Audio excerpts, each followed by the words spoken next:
Welcome everybody to CINERAMA 60.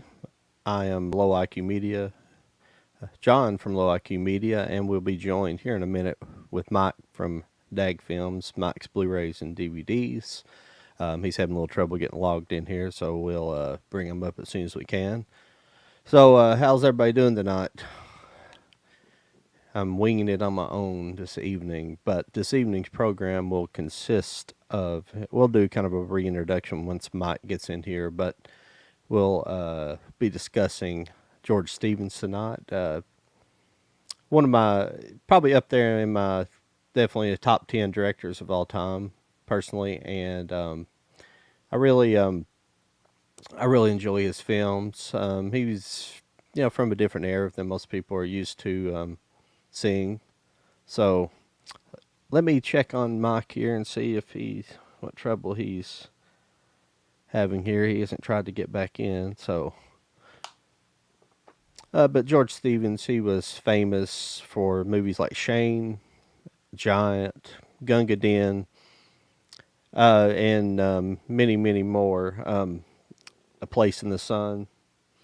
I haven't seen all of his movies. In fact, to prepare for this, I went back and watched his documentary again that was made by his son in the early 80s. And I end up picking up a couple movies I haven't seen of his. And surprisingly, you can't find a lot of his stuff on Blu-ray. It's mostly his big hits are on Blu-ray, but some of his older works you can't really find. And some of them are still considered classics. And I'm looking forward to seeing those movies. Mike may have seen some of these. We're kind of in the both boat. I think we probably both of us have seen all of his major hits. He's one of those directors you really don't have to see a lot of his movies to really understand how great of a filmmaker he was. He was a war veteran of World War II. He actually, he actually kind of volunteered for the duties to go over and film World War II. There was 5 major film directors, including John Ford, and they went to and actually he got to go to, I guess would be the European theater, and he filmed D-Day to the Berlin, basically, and he has actually a film out that he did so. And I apologize for having to move to my phone here. I'm trying to see what's going on.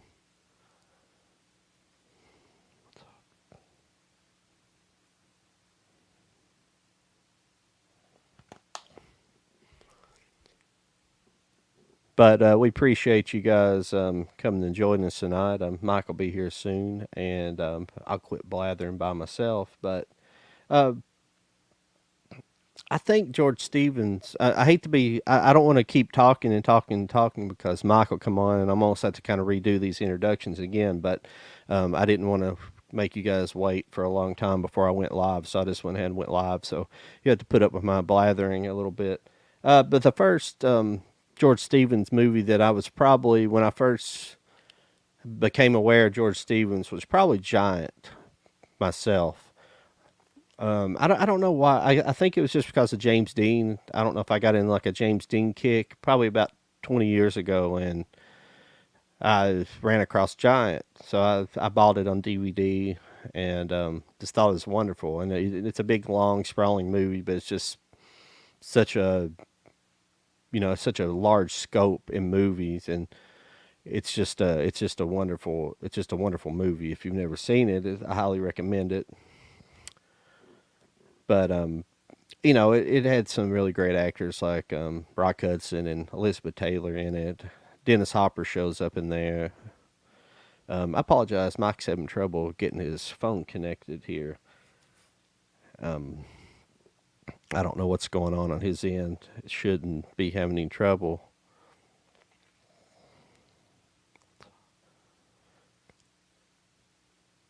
So if you guys have any comments, want to add anything to the conversation, please do, and make sure to ask us questions because I enjoy interacting with you guys, and we try to answer them to the best of our abilities.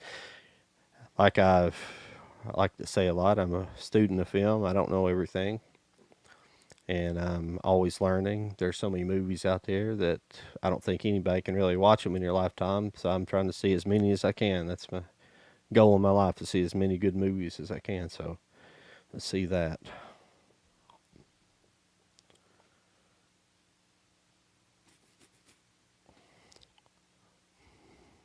I don't know what's going on with Mike here. I'm sorry.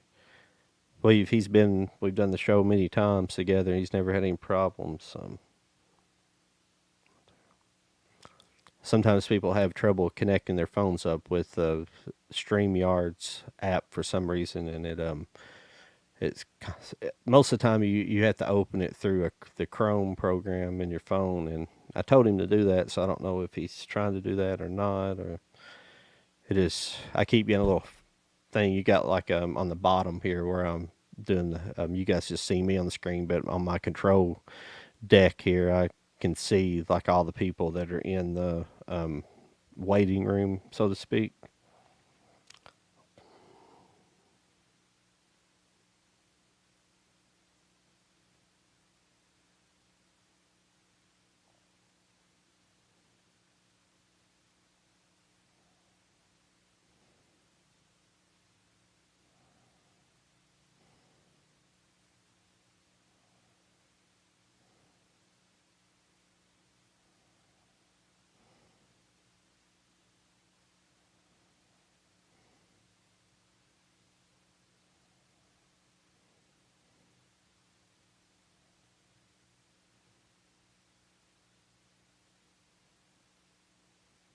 Excuse me, everybody.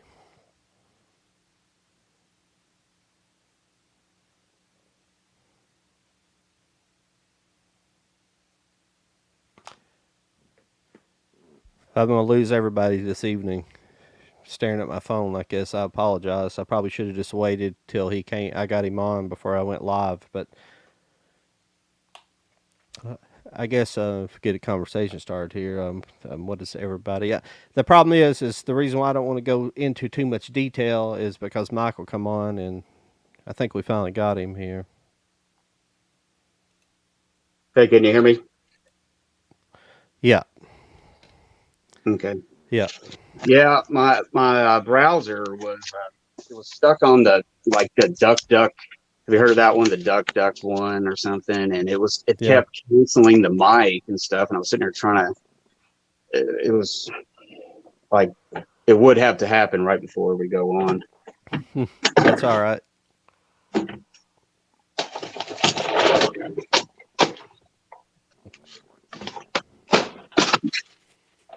Yeah, I went ahead and went live a few minutes ago just so people wasn't waiting around. But I don't know Yeah. how many we got in there. We did have one person, but I was kept blathering around with and try. I had to try to send you some link stuff. I think they left, so we'll see. No. We'll pick some people back up. Oh, they'll come back. Not too worried about it. But But you can hear me well, okay? yeah, sure do. But once again, if you're just joining us, this is Cinerama 60. I don't know why when I get it live I want to do it, but Cinerama 60. It just we're just a stream that generally me and Mike like to talk about older movies in general. We'll talk about all eras eventually. I just don't think really on the internet. I don't see a lot of people covering the older genre. I see people collecting it some, but I think a lot of people are just collecting it. A lot of people aren't actually watching it, and I'm a fan of watching the movies that I buy. And I know Yeah. Mike's the same way, Yeah. and I'm not in it for a pretty box. And Yeah. I've fallen for those tropes before. I've bought a lot of stuff, and in steel books, I've got steel books and things like that. But I just haven't, but I'm no matter what the steel book is, I'm still buying it for the movie. I just Yeah. like I don't. You could go dig up the corpse of Picasso and get him to paint you a steelbook cover, but it's still the movie's still the art. Yeah. Yeah. Yeah, that's the way Yeah. I feel about it. It's like I'll get new movies, but it's like before I, make a video with it on, I'll watch it. I'll make sure I watch it, even if it's something I've seen but haven't seen it in years. I'll still rewatch it just to. get some Yeah. information out of it and stuff, and instead of just saying, "Oh, I got this, I got this, I got this," and you know, Yeah. Yeah. You know, I'm not downplaying collecting. I appreciate people out there collecting because it's, you know, it ultimately helps physical media to keep physical oh yeah, media around for a while. But I just, and there's some people that are collecting out there that I know that they're trying to, you know, they're trying to learn more about movies. And there's so much I don't know about movies either. I mean, nobody can really know everything. Just there's so many movies out there. I mean, everybody, you know, even Leonard Maltin probably hadn't seen all the movies, even though he writes those books. Like I don't really think he's seen all the movies that are in he reviews in his books. Because well, I mean, something I noticed about Leonard Maltin's books, because I used to get them. He has like a group of like 10 people, like different critics that are under him, and I think they all work together watching the movie. So it's not just yeah, him watching it. yeah. But But yeah, it's but as a matter, I'm not trying to run Leonard Maltin down. I'm just saying it's just there's so many movies out there. There's so many countries that make movies, and you know, the major players I would say be the United States, France, Italy, and United Kingdom for the most part. And I know there's lots that came out of Russia and well, Japan, and I don't know. I mean, most countries these days are making movies, on the mhm, major ones especially. But I tend to not see. I like to watch more Japanese movies. I just don't get them as much as I should. I get some of, yeah, you know, more of the kiddie stuff. You know, on the, you know, I like anime and like Ultraman and things like that. I buy some of that stuff. But as far as their serious dramas and things more adult oriented, it's harder yeah, to find over here because it's not the focus of, you know, pop culture. At least we kind of focus in on like the Godzilla and the monster movies and things like that that they've made yeah. the years. You know, That's the way I look at it. I mean, it kind of blows your mind to think that every country has their own like like films, and it would blow your mind like how many movies are produced in each country every year that, no one ever sees over here, like just random film industries around the world. It's wild, yeah, because there was something I noticed recently, and it made me like rethink that for a second. It's just like, wow, there's so many movies that I don't think you could even in your lifetime watch that everything that we want to watch, But because I try to yeah, watch maybe one movie a day, at least one movie a day or a night, and sometimes two, maybe three on the weekend, maybe. But I try to catch them all and stuff. So yeah. I'd like to do that. I fell behind a little bit during the Olympics. I watched that. I know a lot of people were boycotting it or whatever. I was like, yeah, whatever. People will be like, well, I support the troops, but I don't support the war. Well, I support the athletes. I don't support China. You know, yeah, I'm gonna watch the athletes. You know, people like that. Because yeah. usually the Winter Olympics is a little bit different. You know, most of the Winter Olympics you have most of your athletes are probably from in country. Now, Summer Olympics we get a lot of people who come from outside the country who compete for us. You know, who've moved here specifically so they can compete. Mhm. Yeah, But yeah. That's don't want to I, go. I I don't usually want to go down that road. But yeah I usually catch a little bit of it, but I don't see a lot of the Olympics though. I catch a few things and that's about it. yeah, I just don't have time to watch everything I want to watch. It's it's like we got streaming services and stuff that I barely watch because I'm always putting physical media in to watch something. So yeah, I definitely watch more physical media than I don't really watch much of Netflix here and there. There's probably stuff I can find on there, but I don't know what it is about streaming. As soon, you know, at first Netflix I was interested in watching because it was like pretty good at first, and mhm. then Netflix kind of became the Netflix model of where they release everything simultaneously forced them to have to produce more and more and more material. So Yeah. now they're just shoveling garbage basically.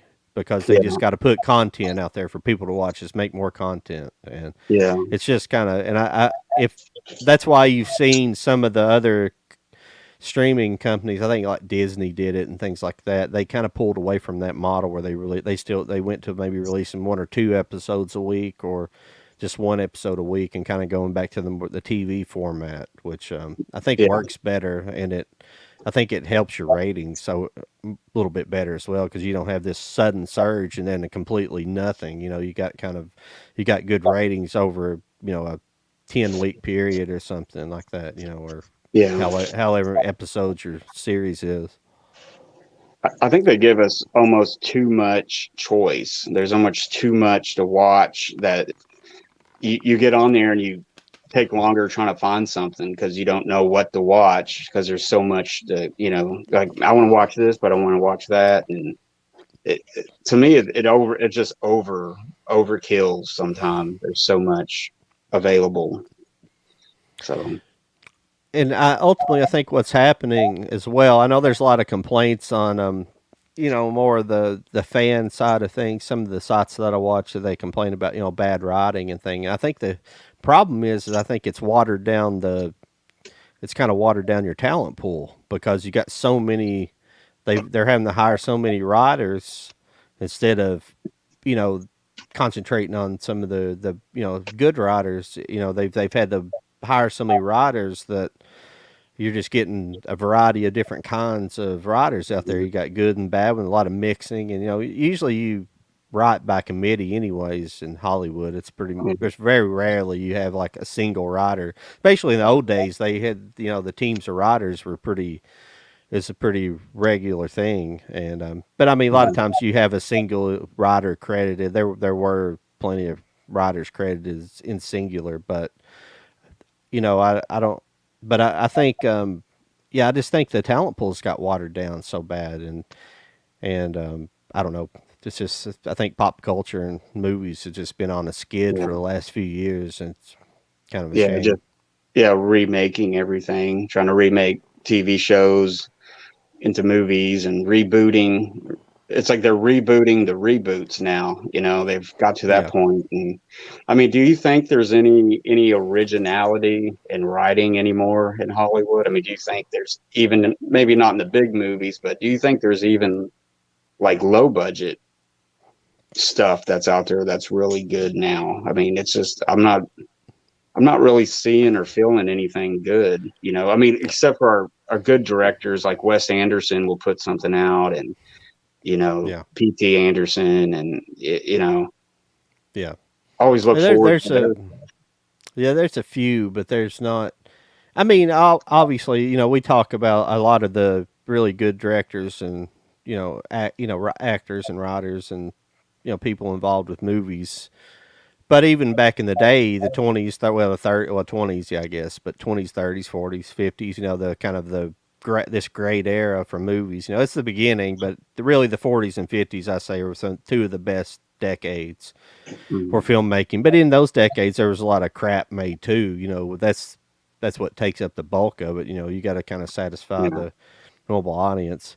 But I don't know if you had as much that you do today. I mean, but even back in the day, you did have recycling. I mean, there was a lot of movies like A Star Is Born. How many times has it been remade? yeah, And that's true. how a lot of other movies have been remade. But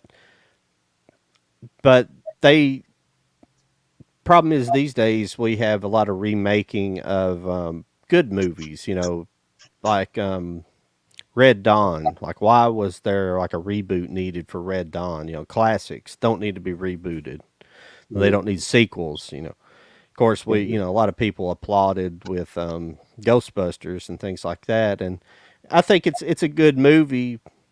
And I'm actually going to do a video here. I've got I kind of want to do something where I do like really nitpicking on movies, and I go and like mhm. nitpick them. And if you go back and watch it, have you seen it? No, I haven't seen it yet. Oh, the new one. Oh, okay. Well, this isn't a spoiler, but there's just some continuity issues and things like that in it that I'll see, and like a lot of people just they don't care. It just glances off of them. But there's little like continuity errors I'll see, and I'll be like, why did that happen? That didn't happen in quite the right way it needed to happen, Hmm. and it kind of makes me Yeah. wonder Well, about it. yeah, Go and you ahead. don't think that would happen, like in a big budget movie. You think they would catch those little things, we got professionals working here, It's like they didn't.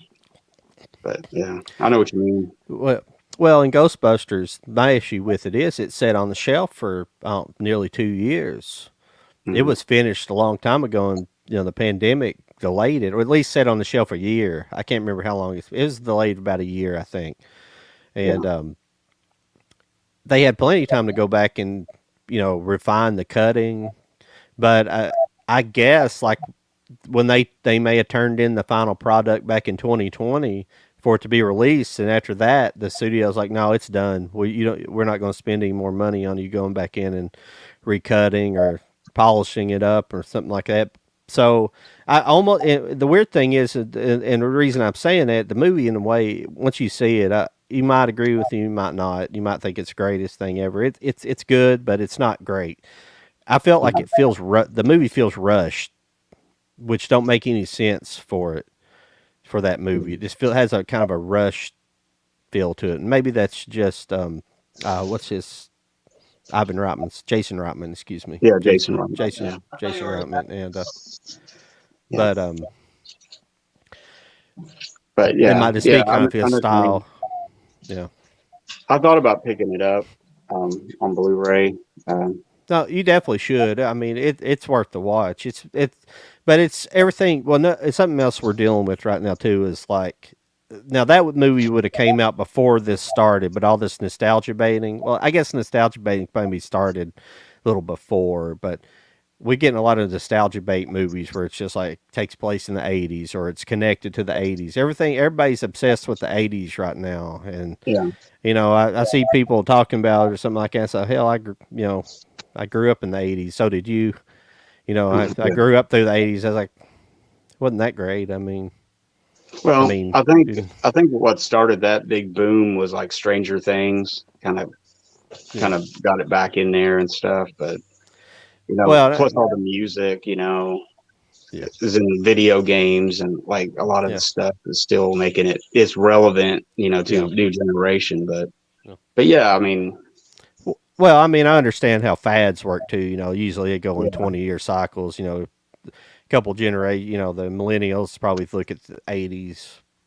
But the reason with fads though, like I was in the '80s or in the '80s, maybe there was a little bit of people kind of being nostalgic for the '60s and '50s a little bit, but I didn't really see it then. It's that culture's got more prevalent as we keep going along because really things they don't this generation doesn't have the kind of stuff we do. The one thing to do the '80s, it wasn't great, but I mean the music was a hell of a lot better. In the '90s, the music was a hell of a lot better, but probably about the mid '90s is when the music just dropped out.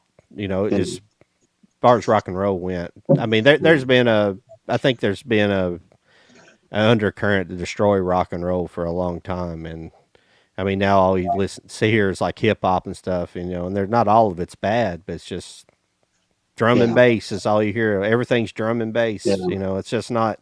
I like stuff with harmonies and beautiful music. It's just yeah. not there It's anymore. yeah, it's I don't know. I mean, I agree with you with like every 20 years and stuff. Because I remember in the 80s there was a lot of look back at the 60s a lot. You'd see a lot Yeah. of 60s type stuff. I mean, I guess I like the 90s better. I guess because I lived through both decades, Hmm. but and I always Yeah. kind of looked to the 70s. I thought the 70s had a lot of cool stuff going for it, originality and influence, because that really influenced the 90s as far as filmmaking, filmmakers and stuff. Um, Yeah. because Uh, but the '70s were kind of a downtrodden years for Hollywood, especially because it was the era of corporations taking over.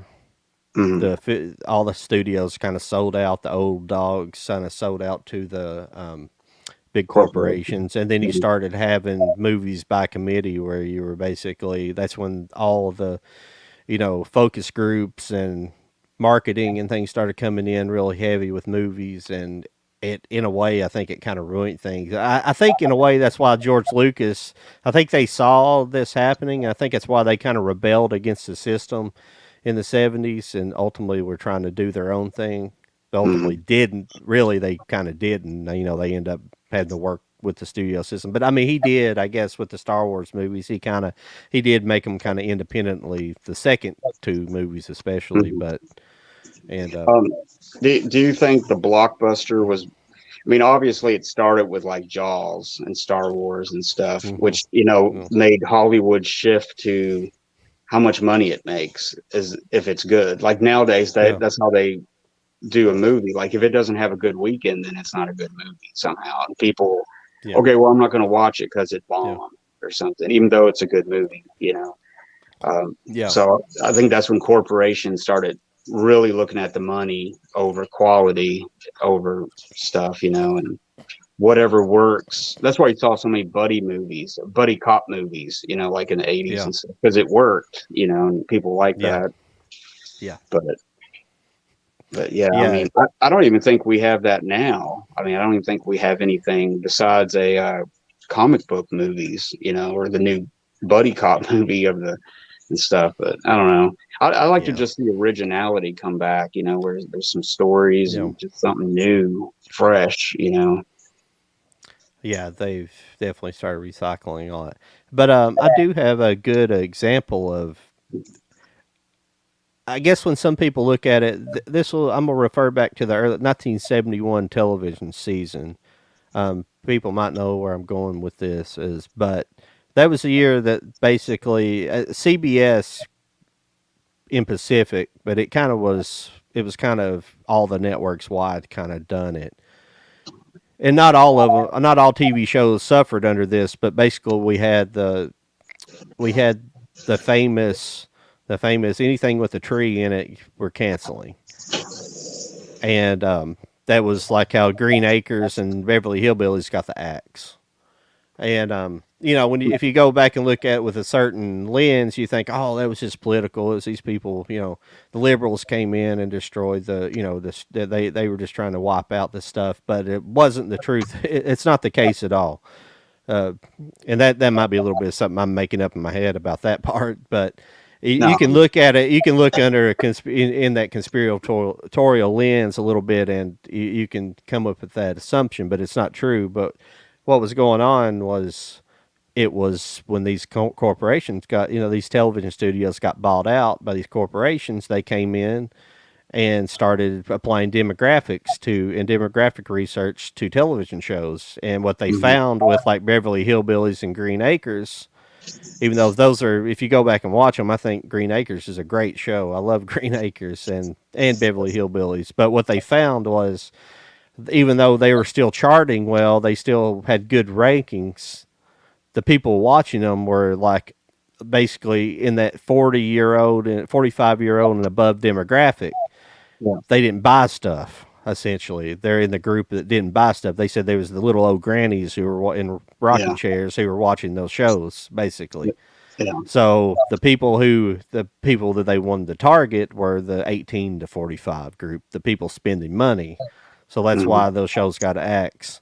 But obviously, shows, you know, other shows like Gunsmoke and things survived on for never several years. But the reason why you can cut down the whole liberal argument about that and you cut that down is because look what reemerges only less than a decade later. You had the Dukes of Hazzard, and then you have like BJ and the Bear. You got these basically kind of southern oriented, you know, basically good old boy type shows that were the mhm, most popular shows. So you can't really go down that road because you know why. And then you also had like All in the Family and shows like that yeah, in the kind of in the middle that came around in the middle of the 70s and things like that. So yeah, you yeah. can't really. Yeah, So back in the late '90s, early 2000s, I worked for the Nielsen ratings. I worked for them for a couple years, and we would call people. I yeah, can talk about this now. Back then, it was like you can't talk about this and you can't do this. But yeah, we would talk to people on the phone, send them like a book, and you would have to fill it out for a week. And that's how they, developed all this stuff, like who's watching it. And it was a lot of it was focused on demographics, like certain kinds of households and stuff was what the networks were looking for, So it's exactly what you said. They were still doing that 20 years later, Yeah. so but yeah, it's focused on a certain person. They want, X granny, to buy X product, or Hmm. something. And so yeah, it's all about the advertising money, and stuff like that. Yeah, I think advertising's got. Excuse me. I think advertising's got even more concentrated these days. I think they can, depending on what time of day people are watching. You obviously see different types of commercials. If you Hmm. watch daytime TV, it's geared to a lot of retirees, and it'll be like Medicare commercials and hover around scooters and things like that. And And then at lawyers. nighttime, yeah, yeah, Yeah. yeah. Huh. So it's Yeah. kind of funny business. Well, do you want to talk about George Stevens for a few minutes and then we can go back, or do you want to? Oh, I just wanted to show you something. Well, a couple things. Well, we can do a little segment here where we maybe talk about a little bit of the things we got, or talk about some of the physical media we got this week if you want to. Okay. Yeah, that's I, fine. I was wanting to show you this. I found this at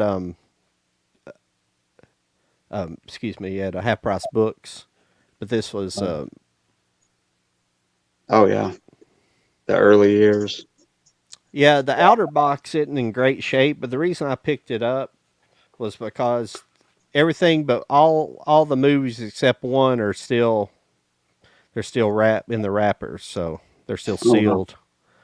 So I Yeah. just for $24 I picked that up, and I enjoy most of the stuff I see in Hitchcock, and Yeah. I've seen some of these older ones, not too many of them, but some pretty good Yeah. stuff on here. The Skin Game, Number 17, The Ring, Jamaica Inn, Murder, Sabotage, The Lodger, Blackmail, Easy Virtue, Rich and Strange, The Sorcerer's Apprentice, and The Farmer's Wife. So, Yeah. Yeah. I like a lot of his British movies before he came mhm, over. He did a lot of good ones. I got a set similar to that. I think Mill Creek put it out, and that it's pretty old. It's probably 15 years old, but the prints on yeah, it are pretty good. I mean, they're very yeah. watchable. But yeah, that's pretty cool. Yeah, I have a Blu-ray with some of his this British movies. It was Hitchcock at one of the whatever studio he worked for, but I can't remember if it's 4 or 6 movies on there. Hmm. But they're pretty old ones, so I don't think they're even the ones that are on this. I might be mistaken. Yeah, I think 'Cause, Kino's been putting out some on Blu-ray. yeah, Here just recently, they put some out, like I think Murder maybe or something like that. They put out. I got something cool too. Let me show you this. I got yeah. this today. Now, even though I had this release already, this was I guess a special edition of the release that I wasn't really familiar. I wasn't aware that they did this, but the MK2 and Warner Brothers released in 2004 the whole Charlie Chaplin collection, and you probably know what those look like. They're kind of white with him on there. But this was it's in a hard case. It's like in a kind of a little Yeah. case like that, and it opens up. And this is modern times, and it's I got it used, and it's mint. It's like mint shape, so it's got the same. That's what the original cover looks like. So you got the Okay. two DVDs and the artwork, or the booklet, and then it's got some Yeah. stills and stuff in it. I thought it was really good. Yeah. I got a really good deal on it. But I think there's a few like this, um, It's which pretty was, cool. yeah. I know I probably have like 4 copies of Modern Times now, but they're all different releases. But I'm a big Chaplin fan. Yeah. Um, but I thought that was kind of interesting. I'm just impressed that it's in such good shape because it's almost 20 years old. Yeah, it's pretty cool. Where did you find that at? Oh, eBay. eBay. Pretty Yeah. nice. Yeah. Yeah. I just came across it by accident. Yeah, I found this. I've never watched any of his movies, But I found this Will Rogers collection for $10. It's still sealed, 3 movies. Oh yeah, okay. It's got Yeah, no, excuse me, it's 4 movies. okay. Yeah, some of those. John Ford directed some of the Will Rogers movies. I got a John Yeah, Ford set that's got I think two of his movies on there because he was huge in the 30s. He was really big, yeah, and I think yeah, he died in a plane wreck or something, plane crash. yeah. I've heard his name for years because it's usually associated with charities and things like that. And Yeah, he was big it's on the radio and yeah, movie. yeah. I don't know a lot about it. I'll check them out. I don't know if John Ford directed any of these or not. I've actually not opened this yet, so I'm interested in taking a look. Yeah, 'cause there's one called in Old Kentucky. Hmm. I'm interested in seeing that. Yeah, I've heard of that. So, Another one I picked up. I think I got this last week. I made a 4K video to show some of my 4Ks off, but I'll go ahead and show this because it's a new release. I got the Great Escape for 4K that's cool. edition, yeah, from Kino, and it's got a whole second disc, Blu-ray disc with just bonus features on it.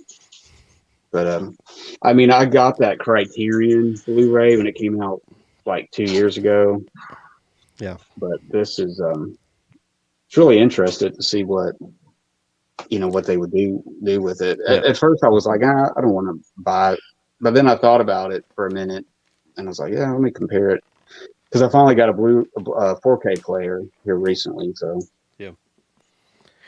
Yeah, I'll have to check that out myself. I actually didn't know that was released. I haven't been keeping up with the new releases. They've been releasing so many things that, and yeah, everybody's put on Instagram. I see all the new stuff that's coming out on 4K or supposedly coming out. Some things are real and some things are not. But yeah, and I'm like, well, I own that already, so I don't know if I really want to rebuy it. I mean, sometimes the mhm, Blu-ray people think, well, the Blu-ray don't look as good as the 4K. In some instances, it does. In some instances, it doesn't. So yeah. That's it's that's like, what I've found. Yeah, I mean, some Blu-rays, man, will just they're perfect. They look yeah, great, and there's no need for the yeah, 4K, but I yeah. guess it depends. Kinos have been really good. They do a pretty good job transferring it because I think they actually care about the movies. I think when Yeah, you get into the larger studios putting out stuff, that's when you get into iffy prints, iffy yeah, transfers. Because I think sometimes they just rush it through. I don't. It's almost like they don't even transfer the film itself. They don't do like an actual restoration. They just clean put up. it through Yeah, like a 4K up converting program on a computer, and that's all they do to it. They actually don't, yeah. you know. They just freshen it up or something. I, I Yeah, I'm really impressed with Paramount for putting out that Paramount line of stuff. I mean, I'm surprised they did that because they don't usually do stuff like that. And 20th Century Fox is owned by Disney now, and they got a huge, library of stuff that could be put out. Old movies and new movies and yeah, stuff. And it's like they're not doing anything with that barely. So it's like it's a yeah, shame. yeah. Speaking of that, I think is this. Did you order this? Did you order this? I The ordered place the in. older. I got the older DVD version of it. Yeah, I I know have that another one. version. I have another version of this somewhere because I've definitely seen it. Hmm. It must be. I must have it on Laserdisc. I lose track of my Laserdisc what I have. So Yeah, I do too. Yeah, I just went ahead and got that. I know that Blu-ray probably looks, really good. Um, but yeah, I watched that documentary on George Stevens last night, and there's a couple of movies. I'm like, oh man, I want to see that. I don't know why I never got it. So there's a couple of movies I wanted to check out that I haven't seen.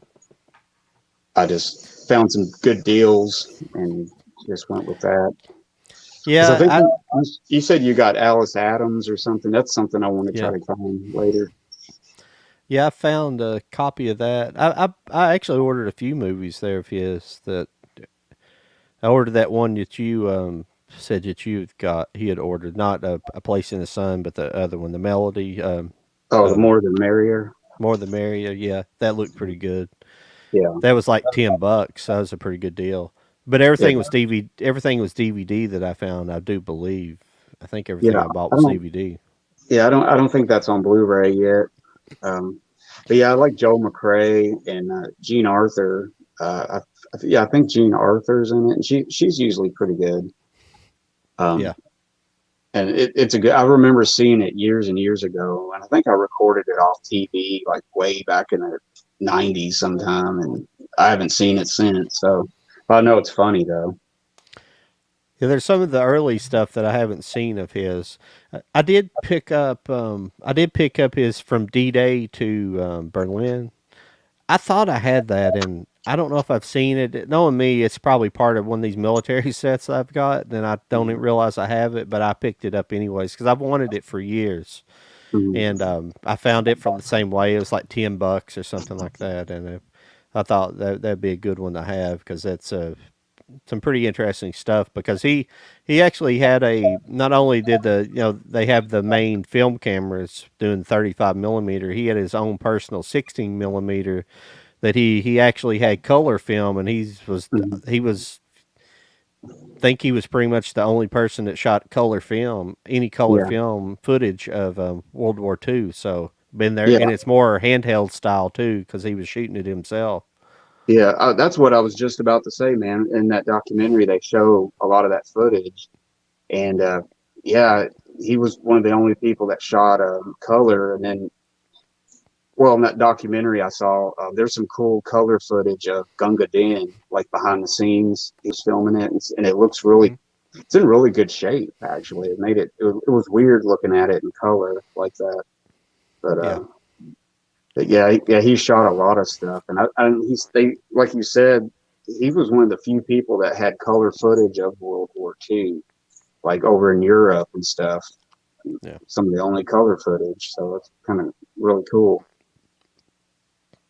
Yeah, I've seen some. I've seen they've went back and colorized some of the footage. I think they released that World War II in HD a few years ago, and I think it was Mhm. probably colorized. It wasn't original color. So, Yeah, yeah, but you can kind of tell the difference a little bit. but but if you don't know George Stevens, he really started. I guess his first movie would be Alice Adams. It's not his first movie. George Stevens. Excuse me. Let me rewind here a little bit. George Stevens. I guess he grew up. I guess his parents were actors, so he grew up around. He grew up around that, and he had a brother that was a filmographer or a cinematographer, and he had another brother that was a writer. So he's kind of been around the show business his whole life. Hmm. And I guess he got started as a camera assistant for Hal Roach. Is that correct? He Hmm. was Yeah, working for how about Hal Roach Studios, uh-huh. and he worked at that for a few years. Basically, they would just send him out to take footage of like a horse or something. I believe they said in that documentary, Yeah. and he'd take pictures of horses and stuff. And I think he finally had a falling out. That was another interesting thing that was in a documentary that I didn't know is that he's the person that basically allowed for uh, Laurel and Hardy. What's his name? Stan Laurel. Stan Laurel. Yeah. Did you remember that part in the documentary where he Yeah. like they Stan Laurel had like really blue eyes. They were like really light colored eyes. Hmm. And the film wouldn't pick the film stock of the day wouldn't pick up his eye color. So he Yeah. basically had, I guess, when he done screen tests, he had no choice, no chance to be in the movie. So basically, I guess George Stevens knew of somebody in Chicago that I don't know if they developed a new type of film, but basically developed a new type of film, and he's like, "Here, let me get some of this film, and we'll do a screen test." And that film proved that they could actually pick up his eye color and all this Yeah. stuff, and allowed him to have basically a career, in the movie. So, Yeah. he kind of Well, saved Stan Laurel's career before it even started. yeah, it was a different kind of film stock. They used it for something else, and he knew that about being a camera assistant, cameraman. So Hmm. he said, let's try some of that and see what we can do with it. Because I Yeah. remember seeing like if you see photographs from the silent days, and you see people with like blue eyes, their eyes almost look white because it wouldn't photograph right. But yeah, I mean that was brilliant. I mean, for him to think that, and know his stuff, know his craft, and you know, Probably what happened was probably back in the day they used really bright lights because the cameras just had like low aperture, so they just wouldn't pick mhm, up a lot of light, so they had to use extremely bright lights. And probably what happened was though his color of his his retina color was so light that it probably washed out and almost became the same size of his pupil, his same size as the white of his eyes, so it made yeah, it, like you're saying, it made them all look wide. That's the only thing I can think of, yeah. but Yeah, I'm not even sure what they said what kind of film it was, but I think they used it for like I don't know what it was used for. It was like more yeah. an industrial film for something. It wasn't usual film stock, and but yeah, that was really cool. And yeah, like you said, he started with Laurel and Hardy. In the early 30s, he did a couple of movies with the comedy team called Wheeler and Woosley. He did two movies with them, and then like Alice Adams was his first major movie, Yeah. straight you know prestigious movie to do. It wasn't a Yeah. comedy or. So yeah.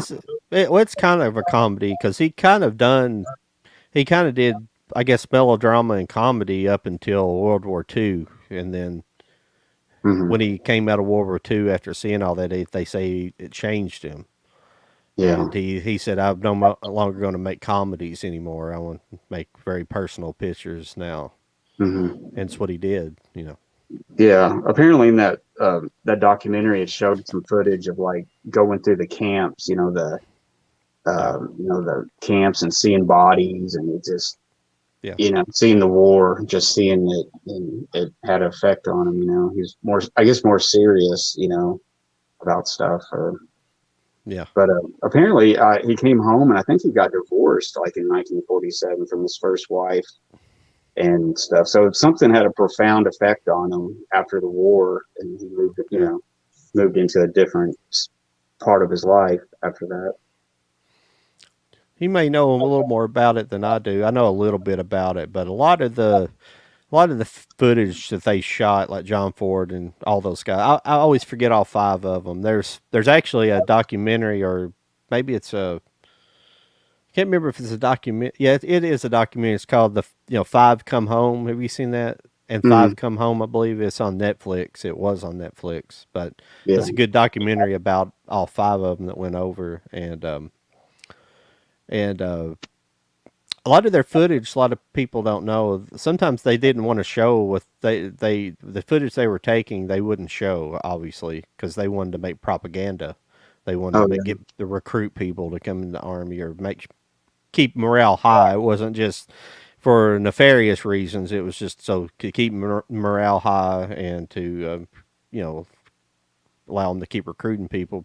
People keep Mm-hmm. volunteering. So a lot of the footage didn't get shown that they ultimately did did film. Yeah, I think John Huston was one of the people that went over, and he shot Yeah, something, and yeah, they banned it. They didn't show it. It was never seen till the 80s or something like that. And they, like you just said, it was a negative look at something. yeah.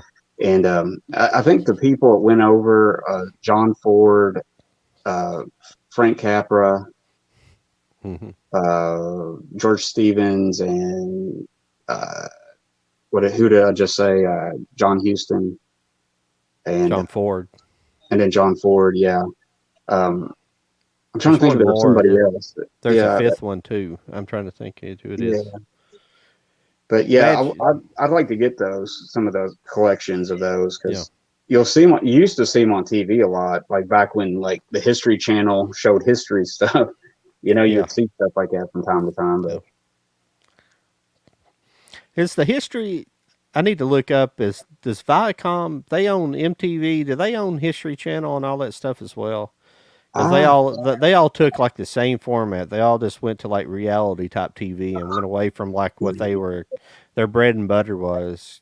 mhm, MTV's the biggest disappointment because you're just a couple years older than me, so we grew up with MTV and the mhm, heyday of it. And I mean, these mhm. days, I mean, there's just not very many videos being made. I guess people make stuff for YouTube, but it's just not. Yeah, It's not the. They still have the Video Music Awards, but I don't exactly know what they even what the show point is? anymore. Yeah, Yeah, because they're not even shown on MTV, so it's pretty weird.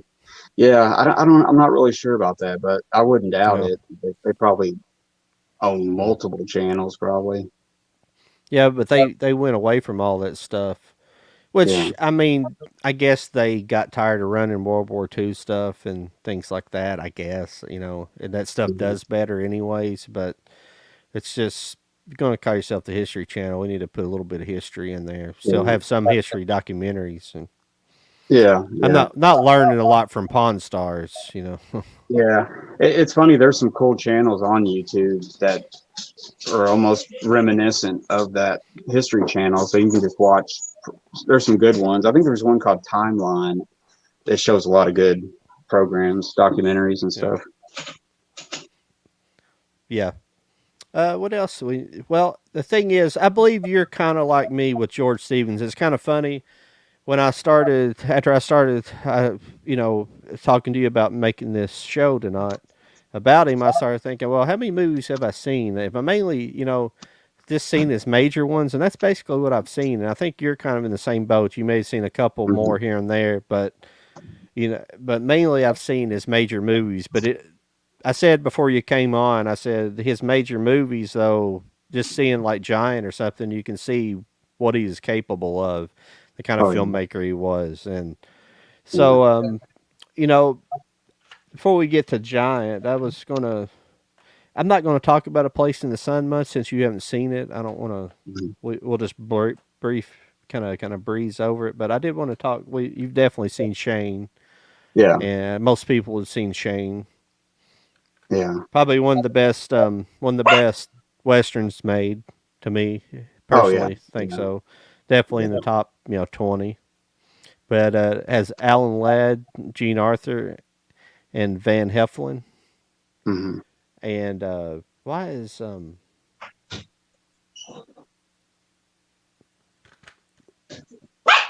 trying to see. Oh, yeah, Jack Palance. I don't know what I forget his name every time. Jack Palance is in it. I was wondering why Jack Palance isn't on like the title card of this because he's a major player in the movie. Yeah, I guess the Van Heflin and Gene Arthur probably have more screen time actually than yeah, yeah. Because Jack Palance. he was starring and stuff in the '50s. You know, Yeah, he had some movies of his own. But yeah. yeah, that's a Here. great thing. I just noticed here Ben Johnson's he's in it as well. That's pretty cool. I forgot all about him being in it. Kind of a Yeah, John Ford staple. John Ford find and kind yeah, of in a lot of John Ford movies.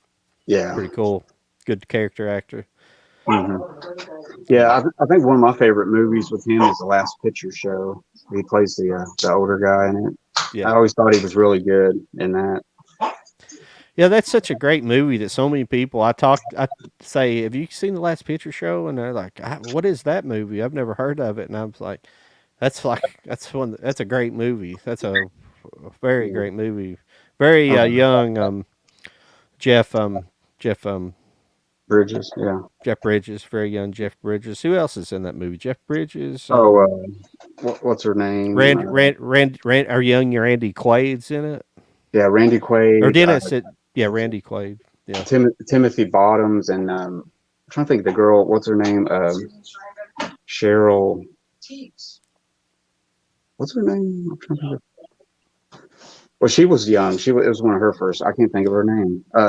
Sybil Shepherd, I think. Sybil Shepherd. Yeah, Sybil no, yeah, Shepherd. Yeah. that's right. Yeah, Sybil Shepherd. Yeah, Yeah, Do she you, was. do you have the? I have that laser disc set somewhere here. I can't get it out at the moment, but Yeah, I got that on Laserdisc. I got that Criterion edition of it, and then I yeah, think I it's over got there. some. I got like a regular like DVD copy of it or something.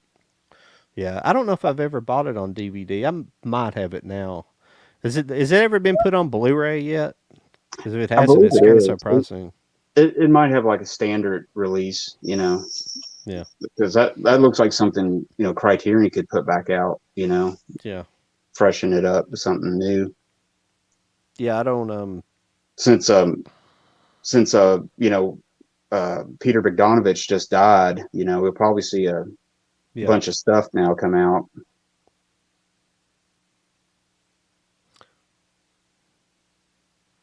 Sorry for the dead air. I'm looking it up, see if it's on Blu-ray. Yeah, believe I'm not 100% though. I know it's definitely on DVD.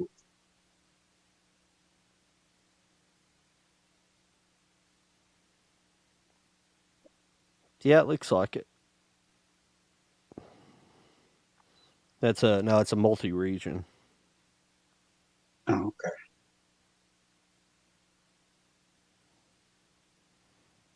Yeah, it Yeah, looks like it's a multi-region Blu-ray. It's $20. It's not really bad. I mean, me and you can play it. yeah, Looks like it comes in a black case too. There's two different versions here. There's one that looks like it's yeah. This is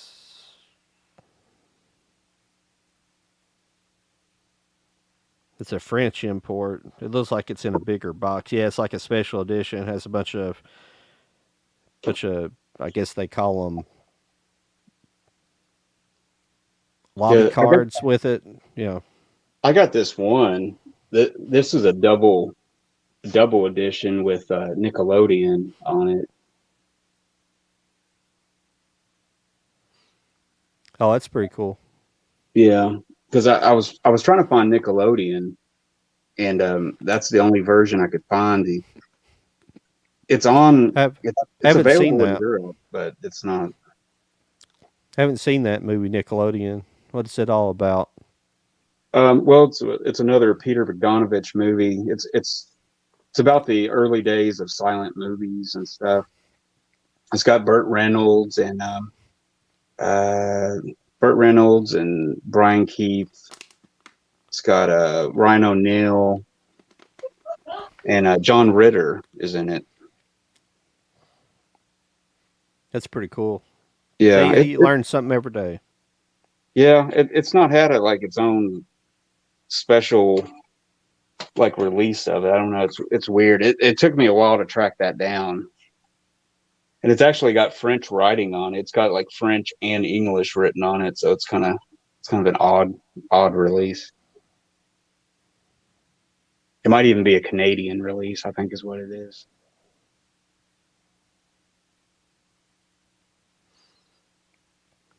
But yeah, Yeah, yeah, yeah. That's what I. There's a Blu-ray that's like that, like you're saying. It's like a French release or something, yeah. French or Spanish. But But I always come back to that laser disc. I really like that laser disc of that Criterion one for some reason. I guess yeah, it's maybe I'm sentimental about it, the way it looks or something, because that's how I first saw it or yeah. something. The Last Picture Show or Nickelodeon. Oh, Last Last Picture. Picture Show. Yeah, Yeah. yeah. It's so that's what I said in one of my videos. I can't remember which one. One of my latest videos, I was talking about lasers a little bit. How they in the '80s and stuff. I don't think they really gave a crap about too many of their releases because they're most of them are pan and scan stuff. Not all of them, but it really wasn't until Criterion came along that really kicked them in the pants. Then said, Hmm. "Hey, we're going to start releasing stuff in letterbox and actual, the original aspect ratios." And I think the other companies started following suit Hmm. because I don't know how many people really. I mean, I'm sure there was some hardcore people collecting in those days, but I don't know how many real hardcore collectors you had collecting until the '90s. Because Yeah. really, Laserdisc had one decade of really good, really great Hmm. production and what they put out. Yeah. It was the '90s because that's when all the good editions started coming. That wasn't until the '90s because there was a reason for that. It wasn't just they refused to. There was like licensing issues. I think basically Pioneer owned the licensing to pretty much anything Hmm. printed. So and then that licensing ran out in the late '80s, like '88 is it, and then Criterion sprang up and other Hmm. companies started springing up and making better quality discs and things like that. Yeah. I think also like around that time it switched to like more digital. Like it went from Yeah, forgot what it yeah, was, the more digital releases and stuff. Um, yeah. Started but saying like, I was going to say, yeah, I think Criterion had an influence on releases because I remember when I saw Lawrence of Arabia on a VHS tape and it was letterboxed and it was like a big deal because it's like it's letterboxed and it's on VHS yeah, and it was weird. So it was yeah, like it was really cool. It's like wow, you have to almost watch that letterboxed, and. yeah. I think like I didn't really collect VHS as much at all. We didn't have like a real good outlet around here to collect them. A Suncoast in Lexington didn't come around to. Well, I mean, I can't say much because you grew up in about the same situations, but at least where I grew up in Irvin, there wasn't nothing, and Suncoast come to Lexington, then it's finally an outlet to buy new ones, And most of for some reason, the video stores around here, it was mostly mom and pop in Irvin, which is a small town, Mhm. and they didn't really sell used. They didn't really sell their old stock. I don't never remember not really seeing boxes of movies for sale. So it really wasn't an outlet. And when I was younger, I just didn't think about it. It wasn't a hobby at that time. It didn't really Mhm. become a hobby until I started collecting DVDs. Then it kind of Yeah. grabbed a hold of me, and then I wanted more and more and more. But Yeah. the first thing I think I bought letterboxed was Titanic, believe it or not.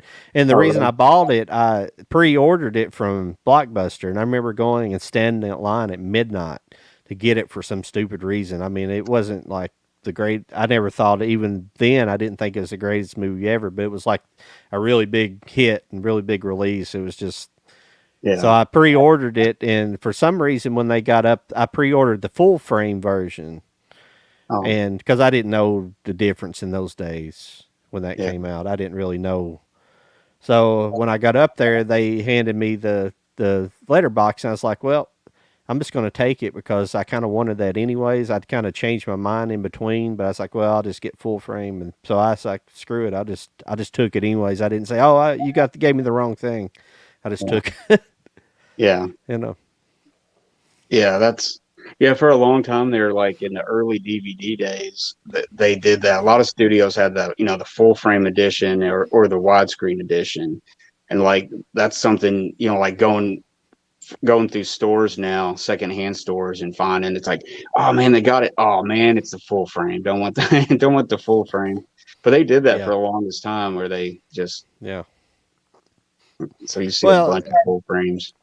it's you're like me. I don't mind full frame if that's the aspect ratio, the original aspect ratio. That doesn't bother me at all. But I just don't like the pan and scan stuff. This Yeah. looks like crap. Yeah. It don't look Yeah. right, and Yeah. Pan and scan, man, it was awful.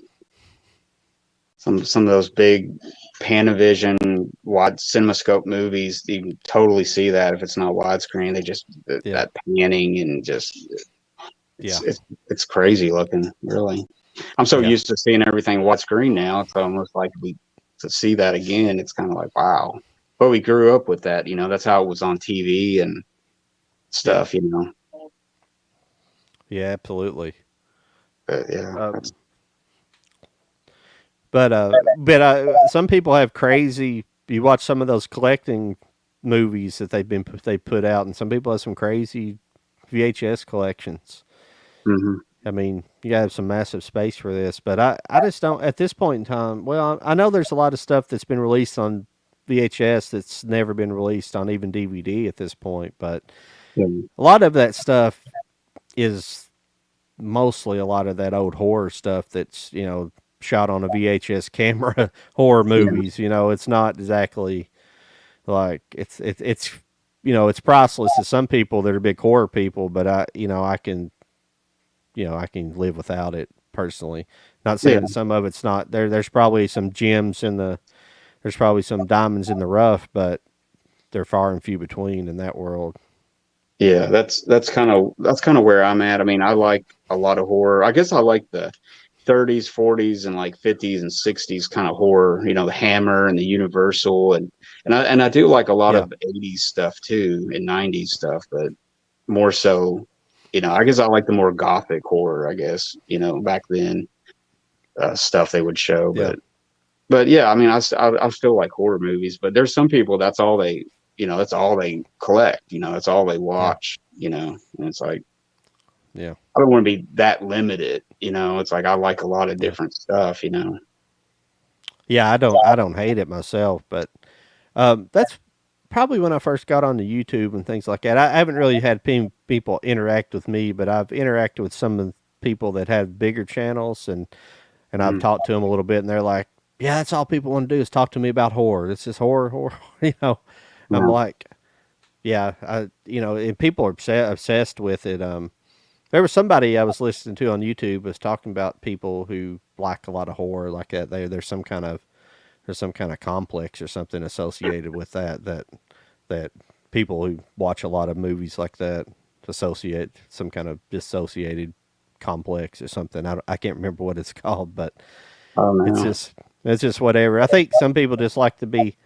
I just don't find when I was a kid I liked it, but when I grew up I kind of grew out of it because it was like it's just they're just trying to scare you, and then that's the whole point of the movie. So there's no Yeah, substance there. That it's yeah, just it's a lot of people they really like it because of the makeup or something like that.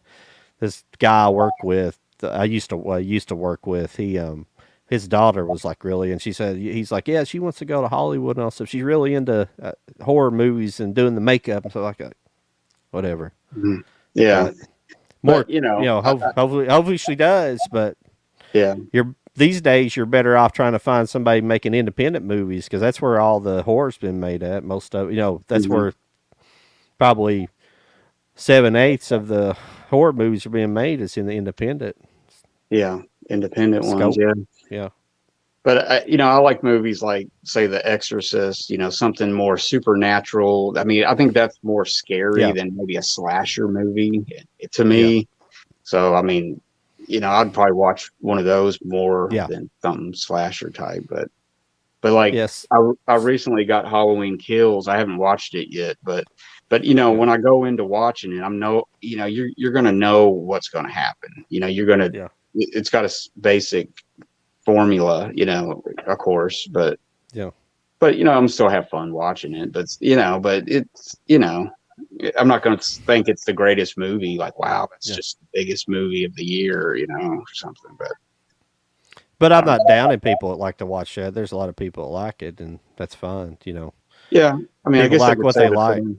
I guess they could say the same about us, like, well, you don't only watch black and white movies or or old westerns or old Yeah. detective movies Well, or something.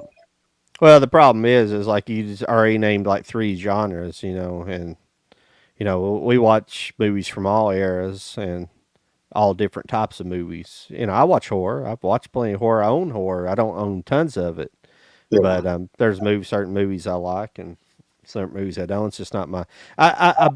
Personally, I'm more of a sci-fi person when it comes to Mhm. if I want monsters.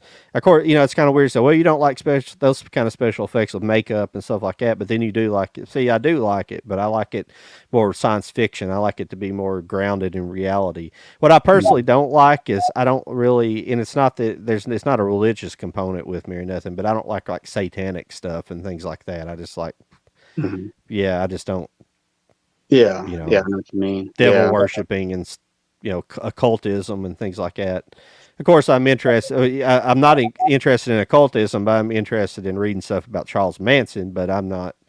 Mhm. But I'm not into occultism. I'm just Yeah. fascinated with the scope of the story, and more. I'm almost more entranced with the Los Angeles story behind Charles Manson and everything. Mhm. Learning more and more about it. There's a lot going on, but I Yeah, digress from that. But yeah, you know, I like more realistic type movies, things like that. You know, maybe a horror that's more psychologically driven.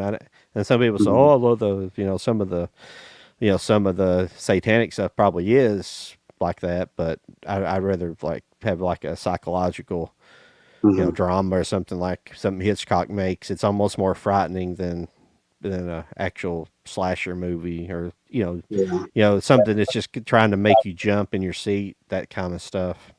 yeah, yeah. I mean, I guess it depends also if it's really good. Like, like you said, movies with heavy on makeup and stuff, and if it's Yeah, done really good, like I'm thinking American Werewolf in London. I'm thinking it's got some, really killer makeup yeah, effects in it and stuff, and it still works, it still looks good, and it's got the story too, and it's just well made, but it's like I'm not going to go after every movie like that. There's probably a ton of clones of it, or something, but yeah. it's like I don't know. It just depends, I guess, with me.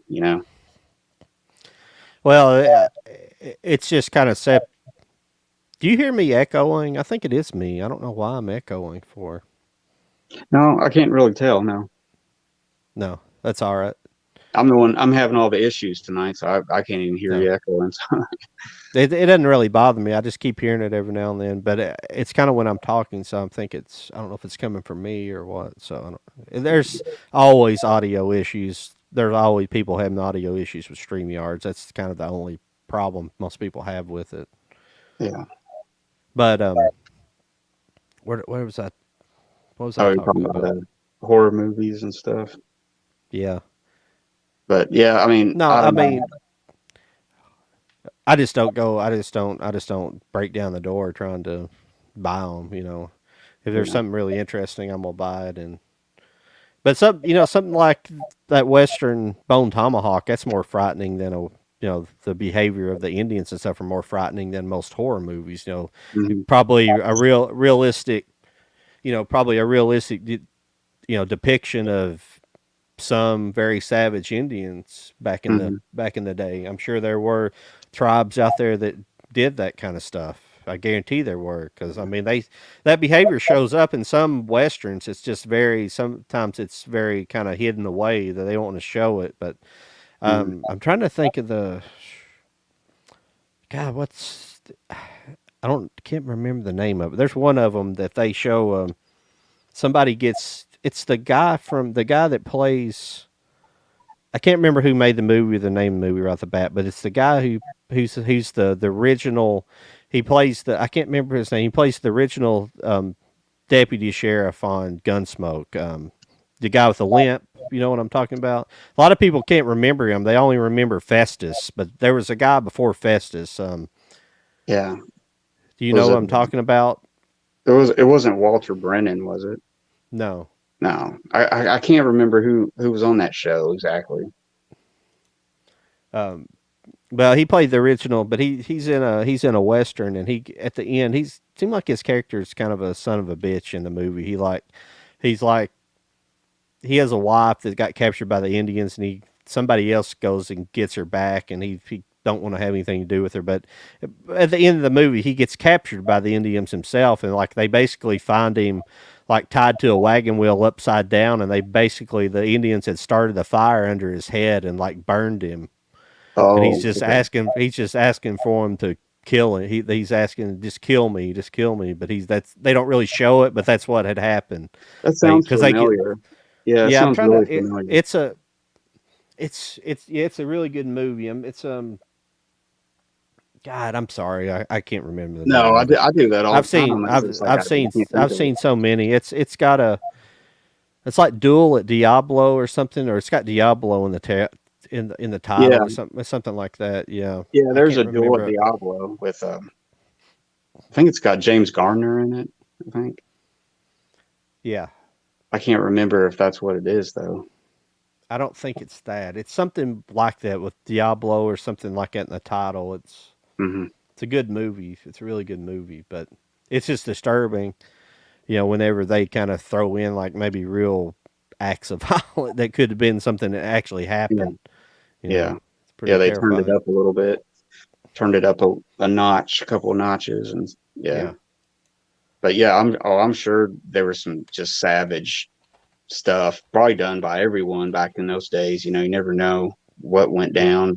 But yeah, like you mentioned Bone Tomahawk, and that's kind of what made the movie kind of stand out. I mean, it's got that one storyline going, then all of a sudden you're thrust into this weird, gory, like almost science fictiony in a way. That's kind of what I took away from it. Like the Indians were almost from another world almost. And it was just weird. And then all of a sudden it was just this. And it was like, wow, that's different. It was really shocking in a way.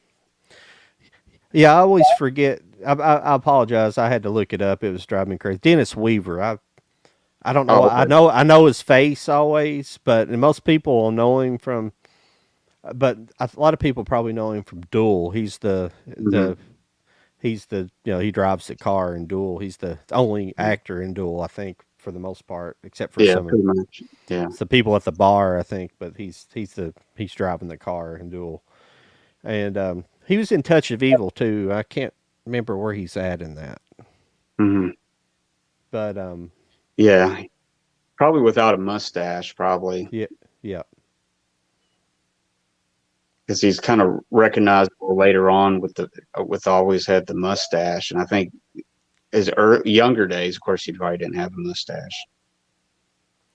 I'm trying to find the name of that movie that I was telling you about.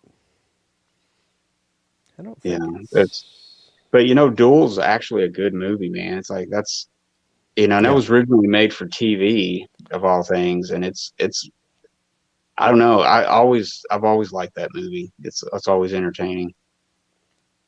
I mean, he's been in a lot of stuff. He was also McLeod too on his own TV series. I have it here, I believe.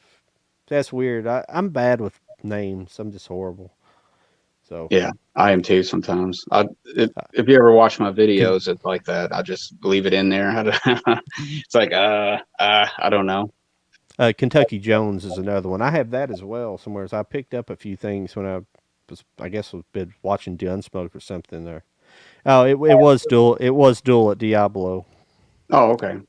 No, yeah. Yeah, Who that's who else? Who else was in this? Let's see here. James Garner. You're right. James oh, Garner. okay.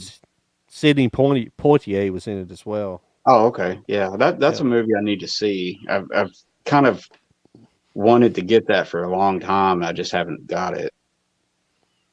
I did get a Ralph. western with James Gardner in it that I'd never seen. It's called a Man Called Sledge, and I've Yeah. never seen that one. That's from like the early '70s or something, and I got that recently. I'm gonna watch. It sounds pretty interesting. It Yeah, was directed by Ralph Nelson. I don't know what else he did. yeah. I think he was like a big TV director. I think Yeah, it looks like it. I read that somewhere. I just remember that for some reason. I'm looking around Diablo, a movie called something called Counterpoint. Yeah, TV. Soldiers in the Rain. Fate is the Hunter. I don't recognize any of these. See, I mean, this is just somebody we really made like made a couple of good movies, and then they got a whole list of movies that are probably decent Hmm. that I've never seen. But the problem is, if you go look for these, you can't find them. That's Yeah. that's what's a shame about. And the problem is this stuff. The chances of we ever seeing it on a streaming service is very little. So eventually, we're gonna people that haven't collected a lot of physical media, we're gonna start losing stuff. Hmm. We're not going to be seeing this stuff. It's just going to be contemporary, anything new. It's kind of a scary world not thinking you have access to it. So hopefully, what's going to Yeah. end up having to happen, what'll happen is they'll be underground. And I think we'll have a lot of people who will start their own like Plex top servers and things like that. People are already doing that in neighborhoods, and they kind of share that Plex server with everybody, and Mhm. they kind of have their own Netflix. Yeah. I just don't. They kind of go back to the days of like pirate radio, just have your Yeah. own thing, and that's how Hmm. stuff grows, because I think Yeah. things will. restart at some point because people will get tired of. It's like what happened to all these movies, and Yeah. I don't know. I think it'd come back around. It's just a matter of when, you know. Another movie that I by George Stevens. Sorry to kind of change the subject, but I've got it, but I haven't watched it. I believe it or not, I haven't watched it. It's The Diary of Anne Frank. Have you seen that one? No, that's another one I haven't seen. And actually, I've only seen he did what was it, The Greatest Story Ever Told, Yeah. and I think I may have seen it on TV, but I can't remember it because I always remember he did that biblical epic, and then Yeah. uh, what's his name made that other one. Nicholas Ray made King of Kings. Okay. And I always think of those two movies together for some reason because they both came out in the '60s or something. And I think I Yeah. always liked King of Kings better. Maybe I don't know. When did what's the really big movie that came out?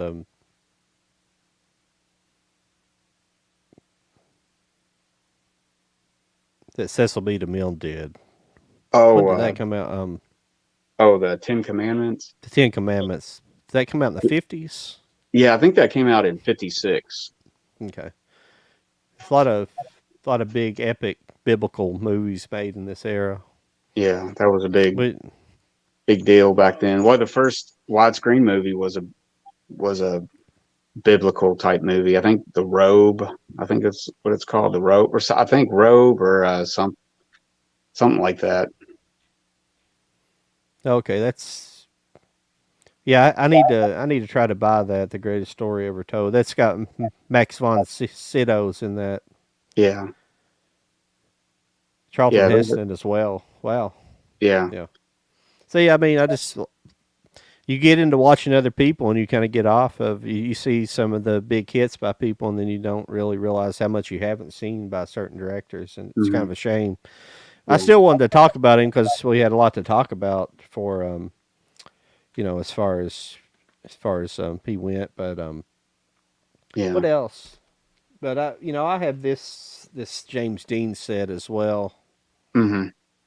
which obviously he directed Giant, which is probably in my probably one of my I always it's always my go-to favorite movie of all time. I don't know if it really is, but it's just something when people ask you that question. I like Giant. It's just easy, and I know I really love that movie. It's Yeah. a but Giant is just a giant sweeping epic. It's kind of a it's not really a western. A lot of some people I've seen kind of call it a western. It's not really a western, No, but it kind of takes place what, like 19, like '08 or something like yeah, that. Something yeah, like the that. early. So, yeah. But when I say it's a kind of a sweeping western, it's almost like Citizen Kane. It like the characters age in the movie. There's like three ages of the movie. I think it's basically three. There's three chapters of a book. There's like three chapters in a play, but there are three parts of a play. Excuse me. Sorry, Yeah. I'm getting all tongue tied. But there's basically you got the beginning when they're youthful era, and then you got kind of a middle age. Kind of a little kind of a more middle aged and then late aged, and in the makeup and stuff like that's done really well on like Rock Hudson and Yeah. James Dean. Yeah. I think they did a good job on that. Yeah, And I think that I think he had passed away before that even got released, before its yeah, premiere. I think James Dean. yeah. In fact, I think he died only a couple weeks after the shooting was wrapped. Hmm. Yeah. It was That's for maybe a week or two. It was a very short period of time. Well, he died before anything he had made to come out. yeah. That's Rebel right. without Rebel with the cause hadn't even been released. He shot everything very quickly, and I don't even think Rebel had been released when he was. No, I don't. no. I think you're right. Yeah. I don't. I don't. Yeah. So what was the East of Eden? He Yeah, got to kind of experience that though. I think. yeah. It may have came out. Was it the first release? I always thought it was. They all was kind of releasing. Yeah. East of Eden may have been the first release, but Yeah. I think it was. Yeah. And then. because I always think it's in this order: East of Eden, Rebel, and then Giant. But I think it's Yeah. more East of Eden and then Giant actually, and then Rebel Without a Cause or something like that. They kind of came out No, really close together. no, I'm pretty sure Giant came out last, but they're all basically within a year or two of each other. Yeah, They're yeah, pretty. They're pretty. yeah. That's I just often wonder about him. It's like I wonder what he would have done. Like what kind of Yeah. caliber actor he would have been. Would he have been more like Marlon Brando, more of a method actor, and done something, or would he have been like Steve McQueen? Yeah, that's a really Is iconic it cool? picture. Yeah, it's really Yeah, cool. yeah, I have a lot more to say about Giant, but I'm going to make a video here soon, so that's why I'm kind of holding back yeah, on it. And two, I don't exactly know what I'm gonna say. I'm gonna kind of have to script a little bit of it, and I'm gonna go yeah, back and watch it a couple times before I make the video. yeah. But I was gonna. there's the I was actually going to example. try to watch it last night, but it got too late. Now it's like 3 hours, so I didn't wasn't going to start it and fall asleep. Yeah, Yeah, that's a nice one. I got the Region B triple pack of those, but it doesn't have all the nice artwork like that. I do have the digibook of East of Eden though. That's kind of yeah. similar to that release, but that's a nice release. I think it's pretty expensive now. I think it's out of print. Is it? I think so. Yeah, I bought that as soon as it came out. Yeah, they're a limited edition, which don't really mean much because that. I don't know why they can say limited edition. It's there's 50,000 of them made. It's not that limited. Yeah, yeah, yeah. I mean, That's but these other stuff go for crazy prices anymore.